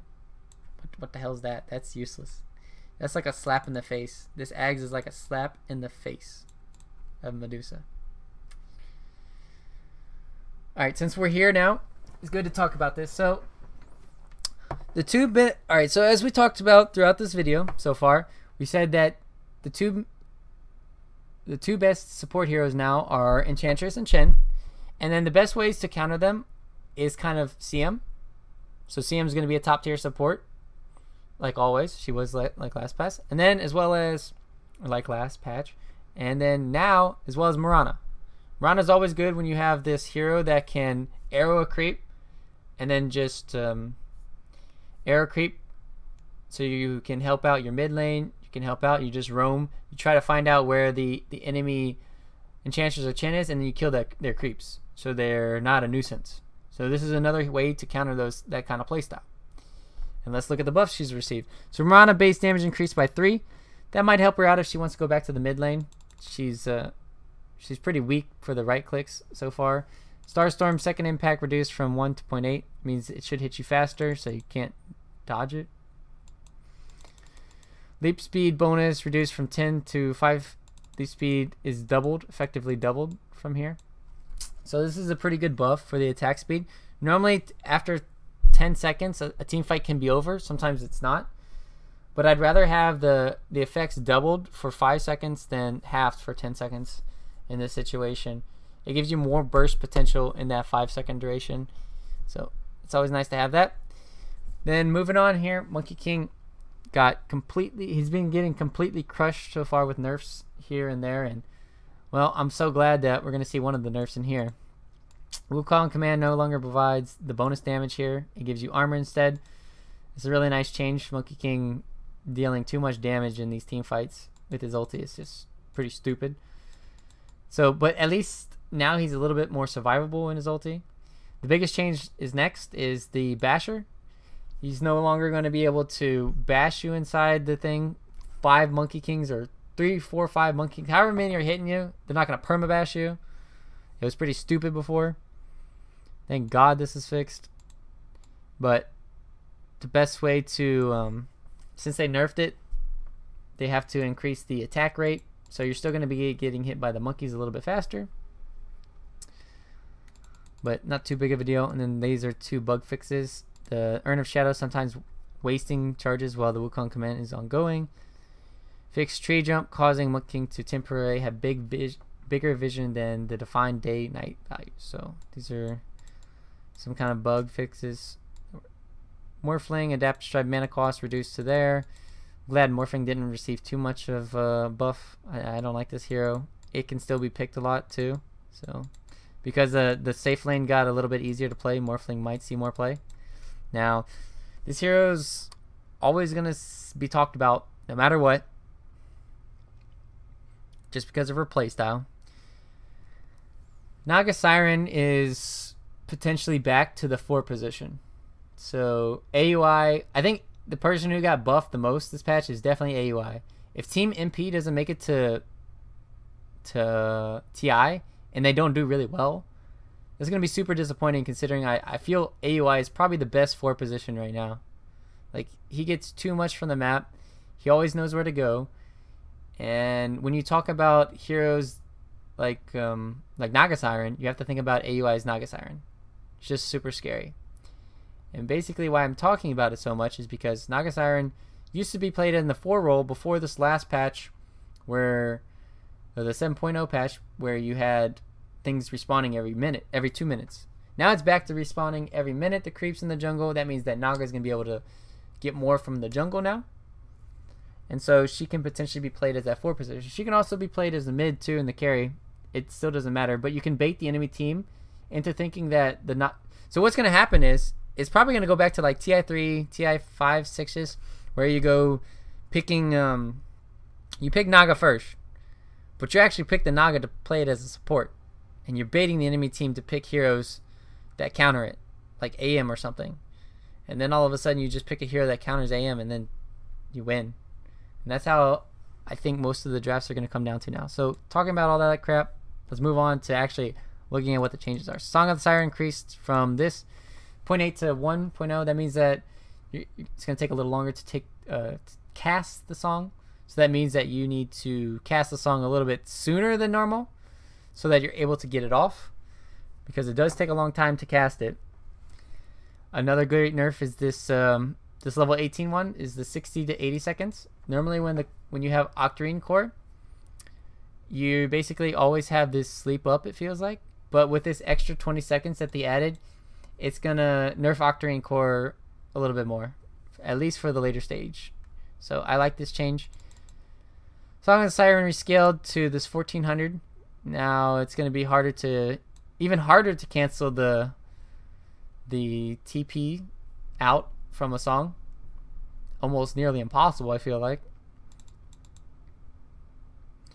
Mirror image illusions, so they got to 400% now instead of 300%. They're going to take even more damage, so nerfing images all around, as we saw earlier, the CK and whatnot. So that's good. I like seeing images nerfed. Riptide does more damage now by 20 at later levels, or all levels. Ensnare cast point reduced from 0.65 to that, just casting a little faster. Snare mana cost rescaled, not too much. Replace respawn talent, remove teleportation cooldown, level 25. Now this is pretty insane to have on Nature's Prophet. Nature's Prophet will get level 25 in some games, because he's always going to be going around split pushing, getting solo XP. So this is a really good change for him. A very strong one. The Rat is back. This hero is going to be interesting to see how he's going to be played in this upcoming, I guess, this patch, in these upcoming tournaments. Definitely a strong hero. We'll find out if Nature's Prophet is back. Necrophos get amplification from heal.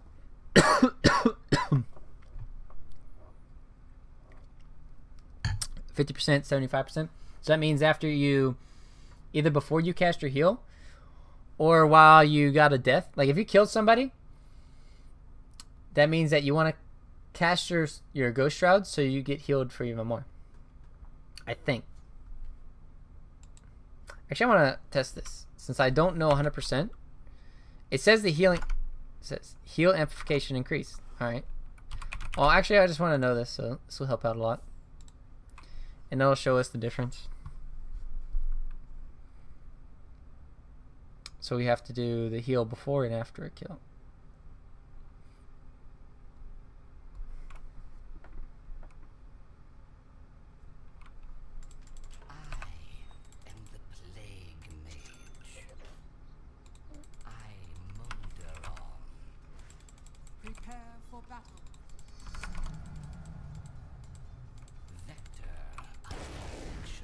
What the hell? I wasn't able to like solo kill him.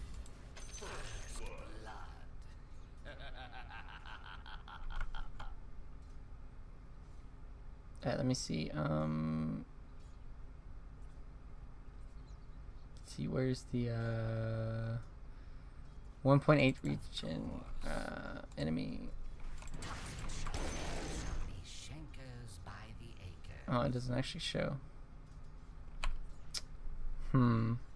I guess the best way to show this is gonna have to be taking. That's stupid how it doesn't show me how much I'm doing. Alright, enemy.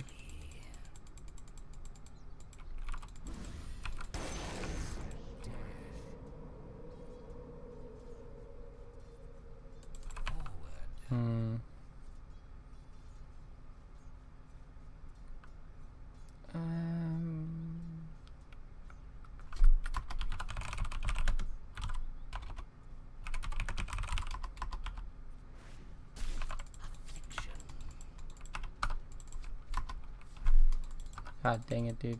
What the hell? Alright.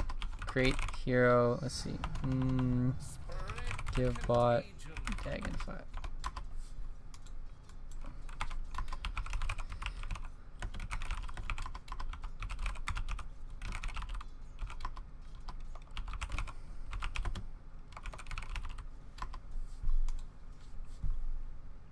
Nice.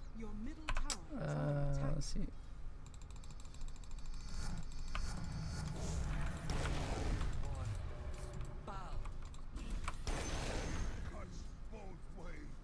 So I get bonus that. Yep, it's effectively double. So yep, whenever you kill somebody and you're trying to regen back up, make sure you always cast Ghost Shroud, so you're able to get that 70%, 75% bonus health. That was nice.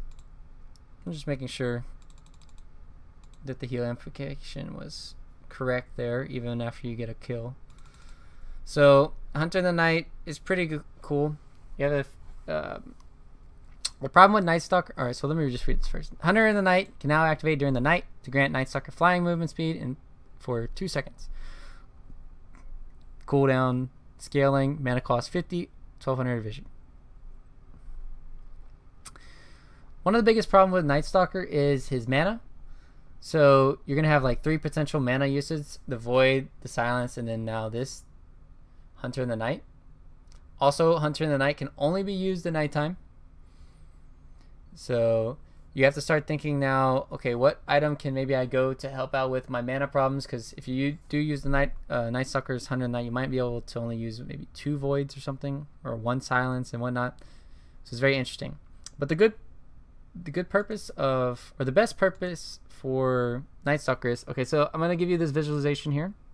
Imagine you're a Night Stalker and you're here, and you're chasing an enemy up this ramp. So the best way, this is into a shrine too. So the best way to get vision, and you don't, let's say you have no wards. You have no wards, you don't know if anybody's here, but you want to chase this kill because he's got like 200 HP.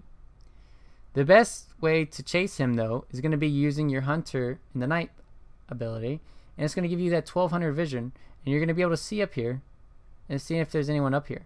And that's going to allow you to chase. So it's always nice. Also, you can stand up here. Really another cool where it says this is Ancients, even though this is the medium camp. You stand here on the medium camp, and then you can Hunter the Knight over and then dive.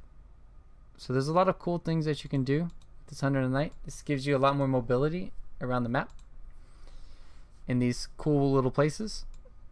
So I like this change. Oracle, Fortune's End is now a route rather than a slope that sets the target to 0 movement speed. So that means that we got another route in the game. Feels good, man. Gonna help out against those annoying pesky blink dagger heroes like Quap and Anti-Mage. Can shut them down without having the need for a stun early, for at least the early game. Replace, so 0.75 second Fortune's End max duration. Not bad. Not bad at all. So, and that's at level 10 too. And that's on potentially a blinked hero where they have to save for that extra 0.75. So it's not bad. Fortune End projectile speed from 1200 to 1000. So that's slowed down a bit, but you should be able to hit the projectile speed here. Purifying Flames cast range from 800 to 850. Now, Purifying Flames is normally what you use to KS, getting more additional range on that. It's always nice, KS from farther away. So I think Oracle can have merits. The problem with Oracle still is all of his spells cost a lot of mana. So it's not going to be the easiest to still pick Oracle. He might have problems in the early game still. But this hero has a lot of merits going into the later game stages. Oracle plus Huskar is always strong. Oracle plus like DP is strong because you can just ulti and keep your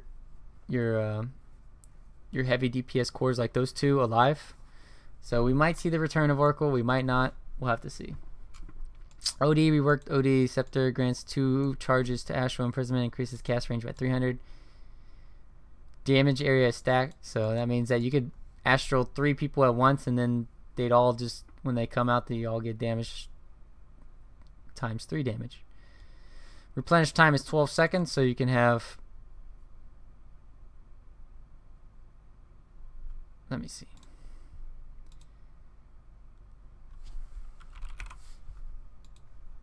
I didn't demo this yet, so I actually wanted to demo it. Thing is, I'm not sure if it's worth it. If you get 3 charges, I think it's worth it. If you only have 2 charges, then I don't think it's worth it. Ags on OD is very hard to build at times though, because normally you want to have those an additional attack speed item like a Moonshot or something. You also want Shivas and stuff for more mana, more armor. So I'm not too sure how I feel about. I'm not too sure how I feel about Ags on him. Yeah. So you get 2 charges.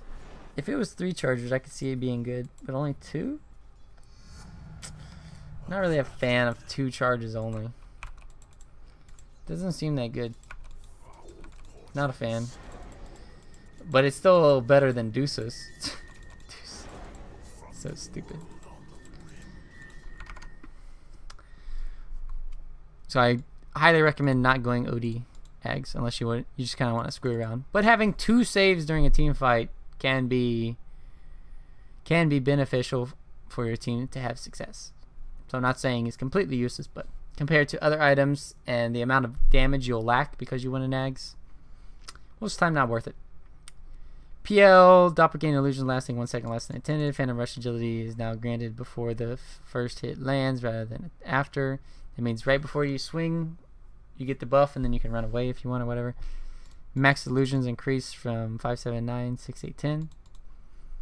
Nice. More cancer. PL is still a weird hero. I don't know if he's definitely good against certain heroes, but I don't know if he's back. Sven definitely destroys him. Fire Spirit's duration increased from 16 to 20. Replace respawn talent plus 20% EXP gain.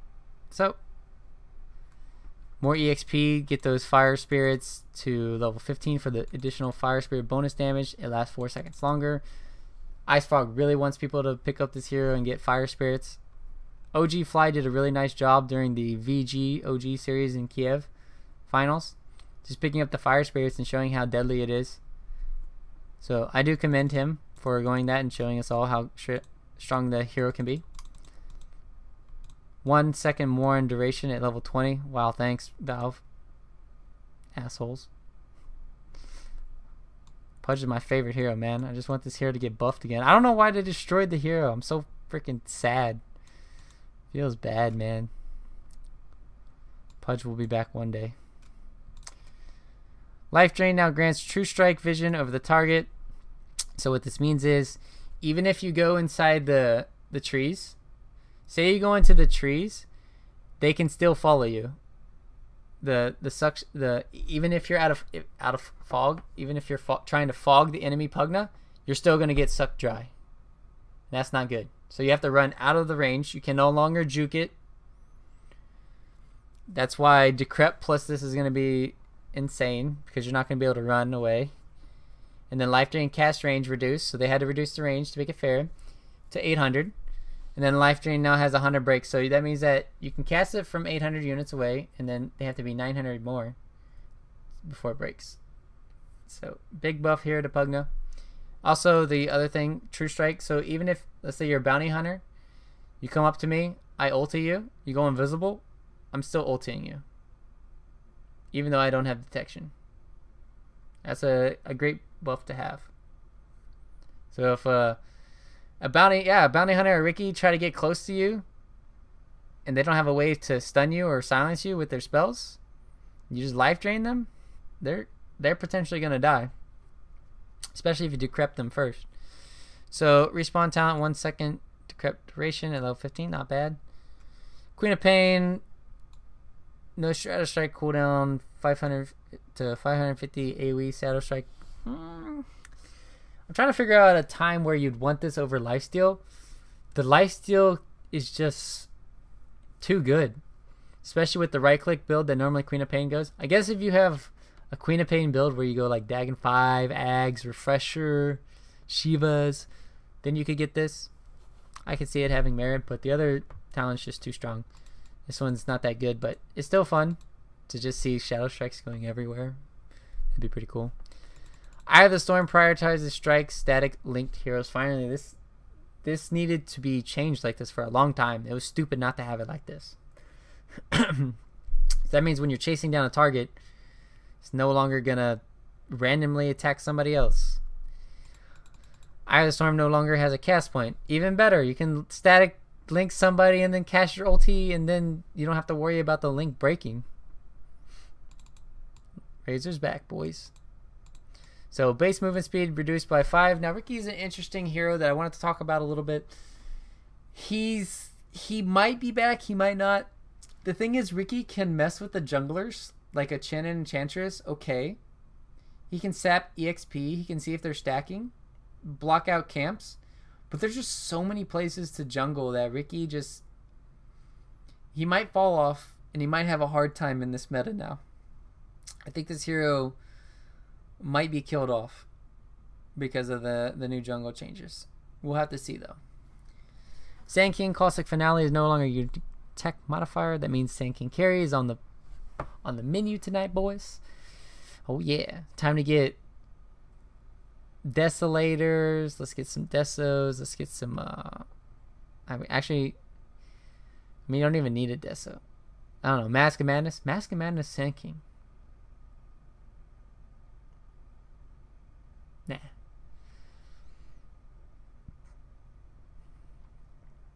Trying to figure out the reason for this cost. I guess the one good thing is you could get a Blightstone early on with Sand King, and then you can trade right clicks pretty effectively in a 1v1. You just completely destroy somebody, but you can't buy the Blightstone at the side shop anymore, so that's not going to be beneficial. Up next, Sandstorm Invisibility Linger duration rescaled from 1.5 to 0.9 scaling. I'm glad they finally did this. It was pretty stupid where you were able to just stay in your Sandstorm and then you could juke in whichever way, and there's like no way the enemy could follow you. But now 0.9 seconds, they should be able to follow you enough to potentially stun you afterwards, right after you cast the invisibility and move. Hopefully you're gonna be able to. Sandstorm DPS scales better now, 40, 60, 80, 100.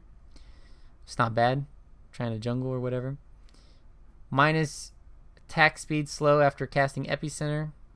So you get a way to reduce the enemy core's attack speed. It's always nice to have during combat.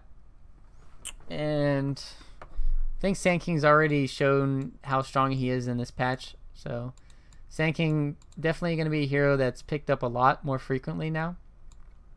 Hero has a lot of merit. Always having this stun. It's going to be viable. And we'll see how things are going to work out with Sand King now. Shadow Demon, interesting. He has an interesting change too. It's the second one. But Shadow Poison mana cost reduced from 55 to 50. He's still not going to be able to spam mana cost or Shadow Poison because the mana cost is still a lot. But Soul Catcher now spreads its amplification evenly among all enemies in the AoE. So level 1 is 20%, 30%, 40, 50%. So at 50%, at level 7 or 10 or 11, however you want to build Shadow Fiend or Shadow Demon right now, you're going to have this opportunity to go for a spell amplification on multiple heroes at once. And the AoE is pretty big too when you're casting it. So I can cast amplification on 3 enemy heroes at once. 50% damage amplification is absurd. So I could see Shadow Demon potentially making a comeback just because of this Soul Catcher change. And that's kind of what he needed. I don't want to see Shadow Demon rat with illusions anymore. I don't want to see none of that. Adding the Soul Catcher is nice. We'll see how broken it is. We'll see if teams can utilize it. 1.5 second cooldown in level 25 for the poison. It's not bad. It's okay. Nothing too game breaking. It's good talent change. Shadow Fiend level 25 talent from 100 to 150, just helping balance this out. Now this is pretty stupid hero right here, I must say. So Shadow Shaman now has an additional base damage 6. So I think his base damage now is either 74 or 72. I just want you to think about that. 74 base damage, level 1, without any items. Whose idea was this? They also, Mass Serpent Ward base attack range increased by 50. Okay, let's just increase his wards. Yeah, totally. Plus forward wards summoned at level 20. Oh, yeah. Yeah, just make this hero a godlike hero. Sure. Give all the love to Shadow Shaman, but not Pudge. I'm just kidding. This hero is interesting this patch because, like I said, the way that you can counter Shadow Shaman, he's got low movement speed, and he can't really deal with creeps really well. So Chin and Enchantress can counter Shadow Shaman, but if he has a really good laning phase, and he's able to get those levels, this is going to be the strongest support hero in the game, by far. I don't think there's any other support hero out there that can really do what Shadow Shaman does, besides like Chin and Enchantress, with their creeps, like pushing. Shadow Shaman offers so much utility. He can stun lock somebody forever, has AoE clearance, can kill buildings extremely fast. Shadow Shaman is going to be the new wave.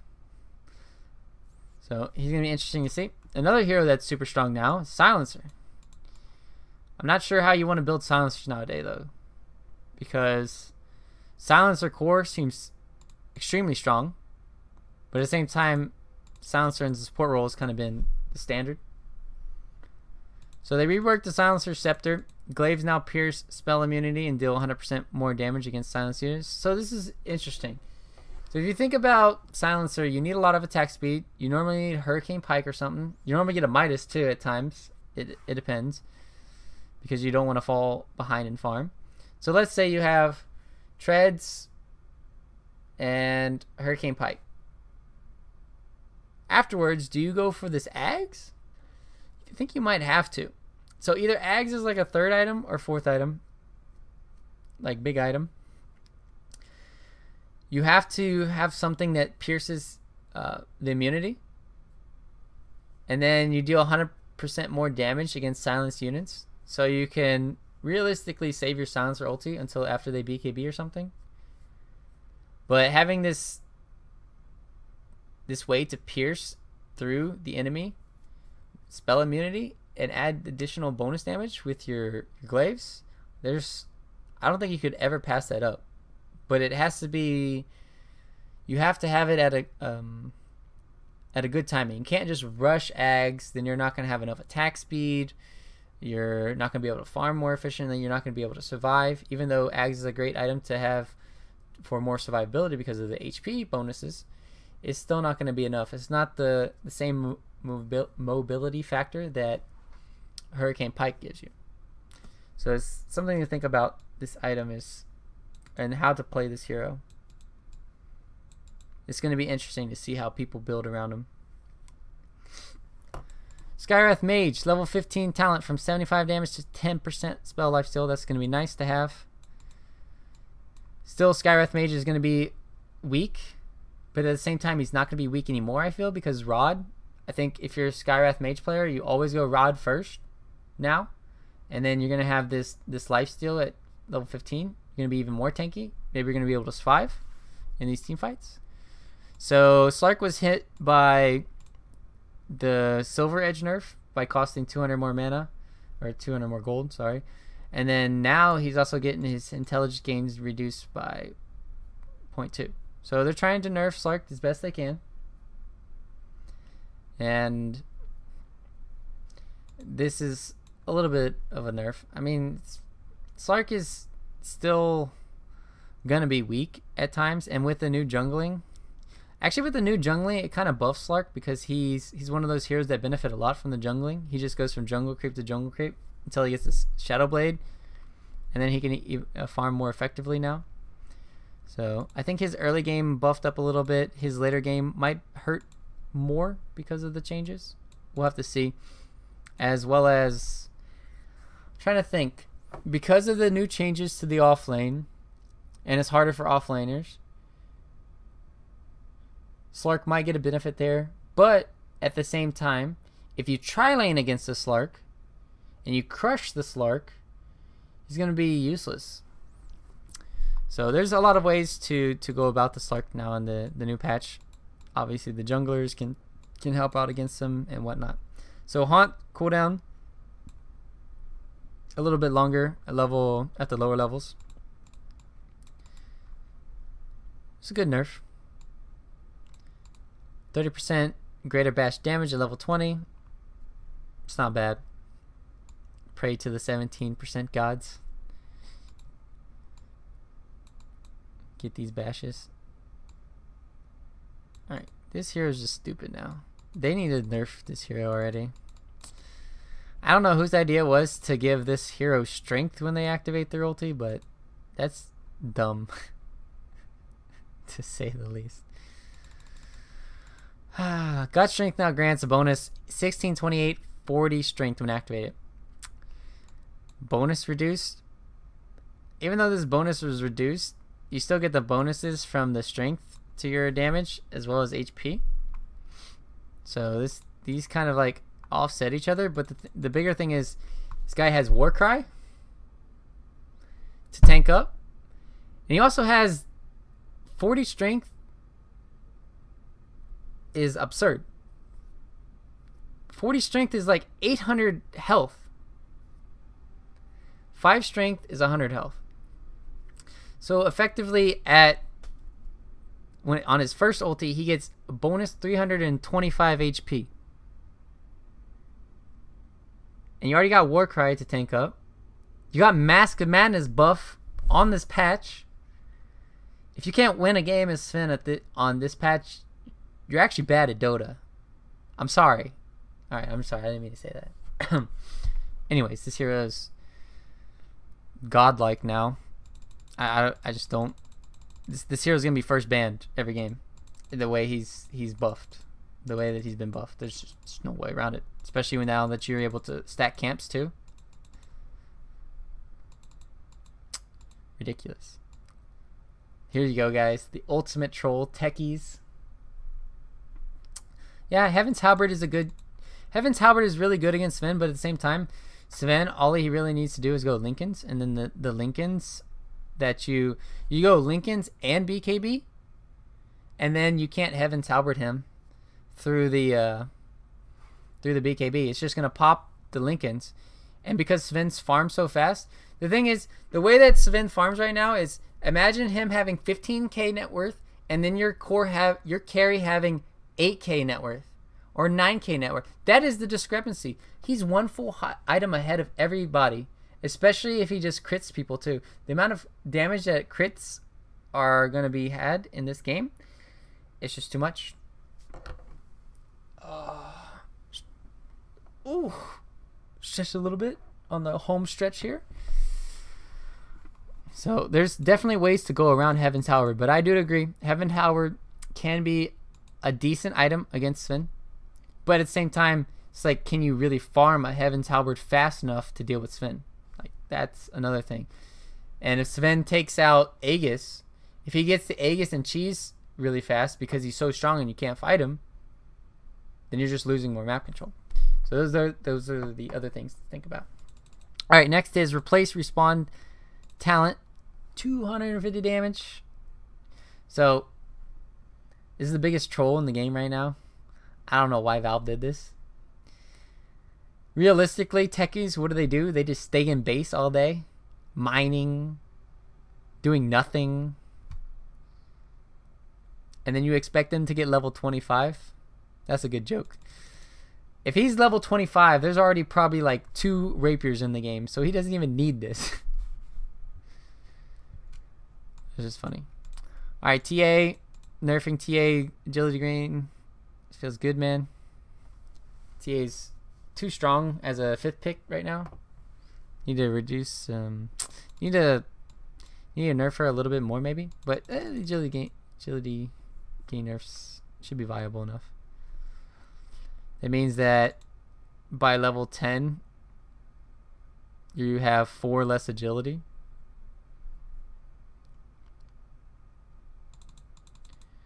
Replace spawn -8 meld armor. That's pretty good to have in later game. Jay is always going to be that strong 5th hero counter pick though, so don't want her to get nerfed too much because she can't. If she wasn't in the game, then there wouldn't be enough counters to other heroes. So more movement speed loss. He is also affected by the general illusion damage reduction against meldings. Oh, that's cool to know. So not only is he slower, but he is also affected by general illusion damage reduction against buildings. Alright, Gush mana cost rescaled 90. Nice, I might be able to get Gush again. Ag's Gush now does a small ground reveal on units that are hit. I mean, it's a good buff, but Ag's on Tide is still meh. Problem with Tide is when you go Ag's is it's nice to have Gush always up, and then you have this AoE Gush, but you chew through your mana insanely quick. So there's so you have to have like this item on him. Trying to think of what the item would be. Maybe Aether Lens now. Aether Lens is probably good on Tide now because you get the mana regen. You also normally can go Greaves and stuff for the mana, but Eggs on Tide is always cost ineffective for the mana.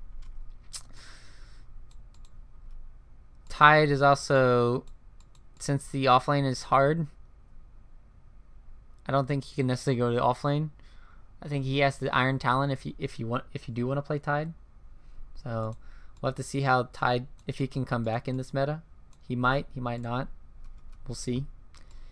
Tiny base damage increased by 4. Grow increased Kragen's chance by. Well, that's not bad. So people are never gonna hit Tiny. Tiny's back. Nature's Guide. So this is one of the bigger changes to the patch as well. Treant. Nature's Guide now applies a full disarming root rather than a bash or on attack. So this hero was kind of like at that god tier at times in certain games. Now he's just kind of like meh tier.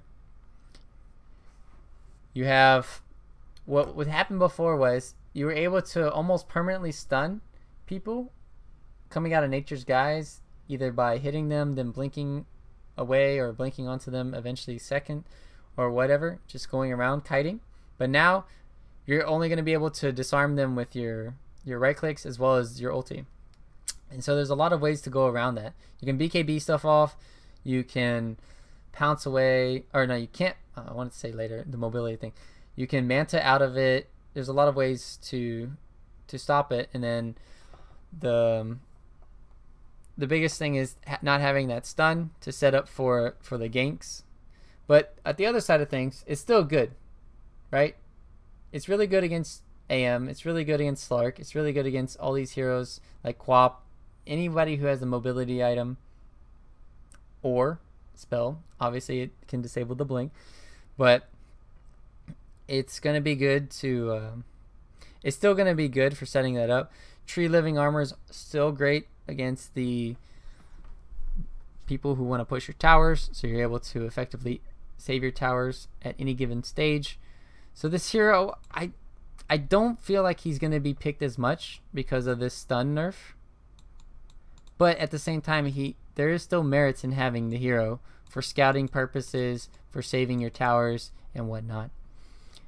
This talent level 25 Tree normally never gets 25. Plus, you don't normally want to get in too close in the later stages of the game. So this is kind of like a troll. It's not that good. 40 leech seed damage and heal at level 25. It's not that good.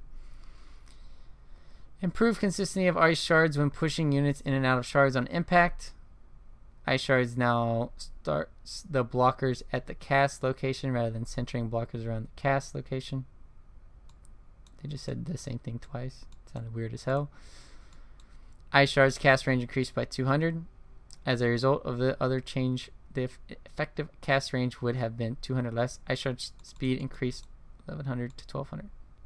So let's just look at this real quick. Just to try and make out what the hell they're saying.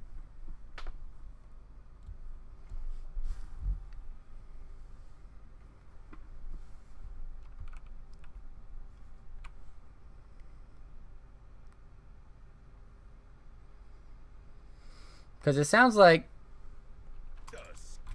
Tusk gets a huge buff with he might be returned where he used to be. Yeah. Alright, so Tusk is actually returned to his God tier status where he used to be. Alright, let me see how far. Holy shit. Holy shit. Damn, that is so far.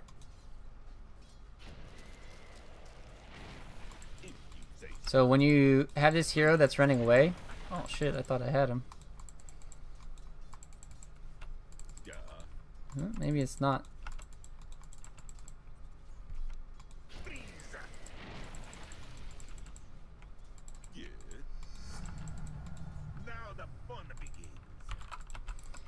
Let's see if I can get him.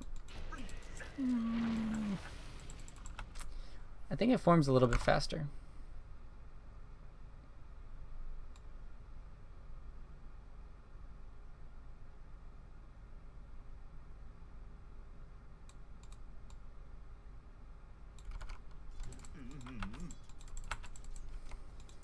That should miss. Yeah. I was trying to miss to make sure it's... So this should... So I targeted here and I pushed him out instead of blocking him. So like here. Interesting. That wasn't supposed to block in my head. Okay.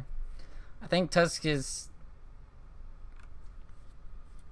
shard blocking should be a little bit easier because you have more distance to work with. The 1800 range is really cool. Also, the speed helps out a lot. So it'll be interesting to see how Tusk players are going to roam around and impact the game, because I think Tusk can only be played in the 4 position. He also can be played in the off lane, but I don't know if he can be played in the off lane anymore. Like last patch, because you had the shrines, you could get away with off laning. Now I'm not too sure. It'd be interesting. So without having those shrines to start out with, it might not be easy for a Tusk in the off lane. Underlord, his aura rescaled, trying to get him back to a little bit, maybe Volvo wants Underlord to be picked a little bit. They don't want him to be too OP again. Aura now counters through death. That's pretty nice to have. So added Underlord Scepter. The aura bonus is now granted to nearby allies. Heroes for half the bonuses. Increased bonus damage duration by 40 seconds. So basically, if I have a bonus 100 damage of 100, I give it to my cores. I give them 50 damage, and that's going to be nice. And normally your aura lasts for a long time. So this is a pretty significant buff, but at the same time, Ags is, it's not really an item that you can go first on Underlord. You kind of have to go like 4th or something, and even then you might not even go for it. You need a lot of tanky items on him. You need like Solar Crest, Shivas. Eventually, you might want to have a pipe too if the enemy team has a lot of heroes that can do magic damage. You also want to have the Greaves early on, probably as your first item. There's a lot of things that you need for Underlord to work out, so getting an Ags in there is difficult. So the respawn talent for plus 15 health regeneration on Undying, valuable, very valuable to have early on when you have this hero that benefits a lot from strength gain. So what better way to facilitate the strength gain than by having more HP regen? Because normally when you're going for those decays, you want to trade hits normally with the enemy hero. So when you do that, you're gonna have a lot of HP, but you're gonna lose a lot too. And then this HP regen makes it so that you won't have to go back to base as much. Base damage reduced by 3. Ursa lol.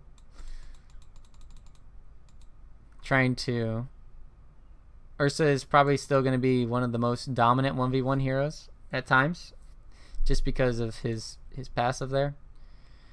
So trying to nerf the Ursa as best they can without hurting the hero. Venge, Wave of Terror, cooldown, rescaled. Doesn't matter that much. Helps out a little. Or reduced. Nothing really for Venge. 14% slow. Poison Sting level 25. That's great. If you can get Vino to level 25, you can be even more annoying. Thank you, Venomancer players. Oh, also a worthy note that I remembered. Venomancer jungle might be back. It's a little bit scary. I'm not sure if I said Beastmaster jungle earlier, but yeah, Beastmaster jungle is kind of back. Venomancer jungle is kind of back because of the 1 minute respawn, so we'll have to see how the jungling is going to be affected by those two heroes, I think the most, and as well as the offlaners, if the offlaners go back to Iron Talon jungling. God bless Venomancer junglers. Next hero, Viper. Viper Strike now deals its first tick of damage immediately. That's nice. So the biggest problem with Viper before is if somebody TP'd away, because Viper doesn't have a way to cancel TPs. They would normally get away. But if at the same time, if you have this Viper Strike now that does first damage tick, they might have enough damage to offset not having a way to stun the enemy. Viper Strike cooldown rescaled from 70, 50, 30 to this. That's not bad. Helps them out a little bit earlier on. Grave Chill duration. So they're trying to buff Visage here for the later game. Grave Chill lasts a lot longer, and then they replaced the respawn talent with a double strike of Soul Assumption. That's a crap ton of damage coming out, considering how Soul Assumption has a relatively low cooldown. And then it prioritizes heroes as well. So this nuke damage is almost crazy. I don't want to play against Visages, especially in the mid to late game when they have this talent. Actually, they didn't say what levels the talent is, so we have to go look. If it's like level 25, then Visage may never ever even get it. So some double strike. Yeah, level 20. Visage can definitely get level 20. So I'm interested to see when that happens. Visage's talents are really nice. 90 gold or 30% EXP. I think you might get 30% EXP just for that additional Soul Assumption Strike. Plus familiar movement speed. That's a tough one. 90 gold's pretty nice. Alright. Back to this Chaotic Offering. A really cool thing here for Warlock. Chaotic Offering mana cost increased just by 50 at all levels. Replace respawn talent, summon a golem on death. So even if you don't get off your golem when you get to level 20, you can still have this impact where you have the golem stunning the ground and you can still farm or hit people. Problem is getting to level 20. So Warlock, to me, it might be transitioning into a 4 hero if it is picked. If not, then it can still be picked and played as a 5. You'll just never see this talent most of the time. Because you need to have a Midas on Warlock or you're never going to get 20. There's just no way. This hero is always going to be targeted, normally first in the team fight. The only way you're going to get level 20 is by the enemy team messing up the team fight, or your enemy or your teammates doing a really good job during the team fight. Starting off the team fight, you live and you get a lot of EXP. Else Warlock normally dies first in high level games or even low level games. Just all depends on your positioning. Wind Ranger, level 20 talent, she can go invisible or plus 120 power shot damage. Now that's pretty cool. Wind Run going invisible, another annoying thing. You're gonna have to buy dust against this. She's gonna be an invoker. The best way to describe this would be an invoker, because you're gonna be max movement speed and you're gonna be invisible, and there's gonna be almost no way to catch you at times.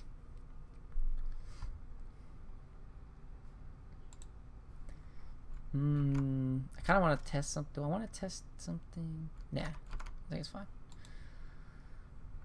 Then next is we have 25 talent, 30% cooldown reduction, 150 attack range. That's pretty difficult to choose from. Cooldown reduction is always nice, but if you have to, sometimes it's better just to have distance between you and the enemy hero, where you're not gonna, where you feel safer, as well as sieging the high ground.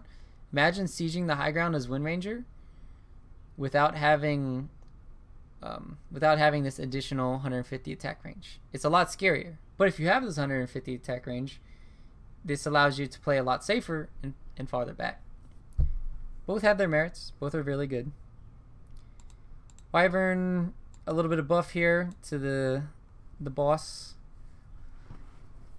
70 to 85% the curse attack speed. Normally you want to pick Wyvern when you're going against these heavy physical DPS lineups, so that you have the cold embrace as well as the curse where they kill themselves. Talent here, 1 second more at level 20. Not bad. Alright, here's another thing I was waiting for. Finally they added it to Witch Doctor. Took forever. Scepter now additionally provides True Strike to Death Ward.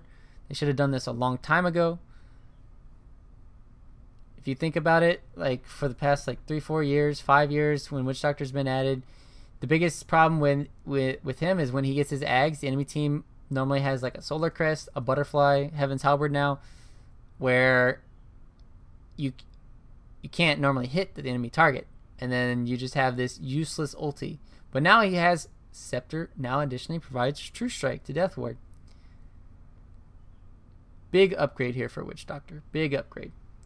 Also, the talent replacement, plus 2 cast bounces, level 15. Another great upgrade. Hero definitely got a lot better. So now it's more incentive to go Ags on Witch Doctor, where you're actually going to be able to hit targets. So I like that change. Wraith King, plus 20 strength to 10% Vampiric or a Lifesteal. That's not bad. It helps out your allies a lot more. So it's like more team play with the Wraith King now. And the level 25 talent, 20% aura to reincarnate cast with Wraith Fire Blast. So that means that it's going to do an AoE around at half the projectile speed. So yeah. So you're no longer slow, but you're able to stun if the stun hits. This can be good and bad. Like if you think about it, the good thing is it can stun them. The bad thing is if when you die, it immediately slows everyone around you, right? So what immediately slows, whereas this doesn't immediately stun them. And what that means is if there's these stuns that are going out in these directions to where their creeps are or the heroes, they can dodge it. They can BKB. They can blink. There's a lot of opportunities for them to dodge this projectile, especially with it half the projectile speed. So at the end of the day, this talent can be good, can be very bad. Because at the same time, when you die, going back to the slow thing, when you die and it slows them, that means that they have to blink away or cast their BKB or something. Else you're just going to kill them when they res.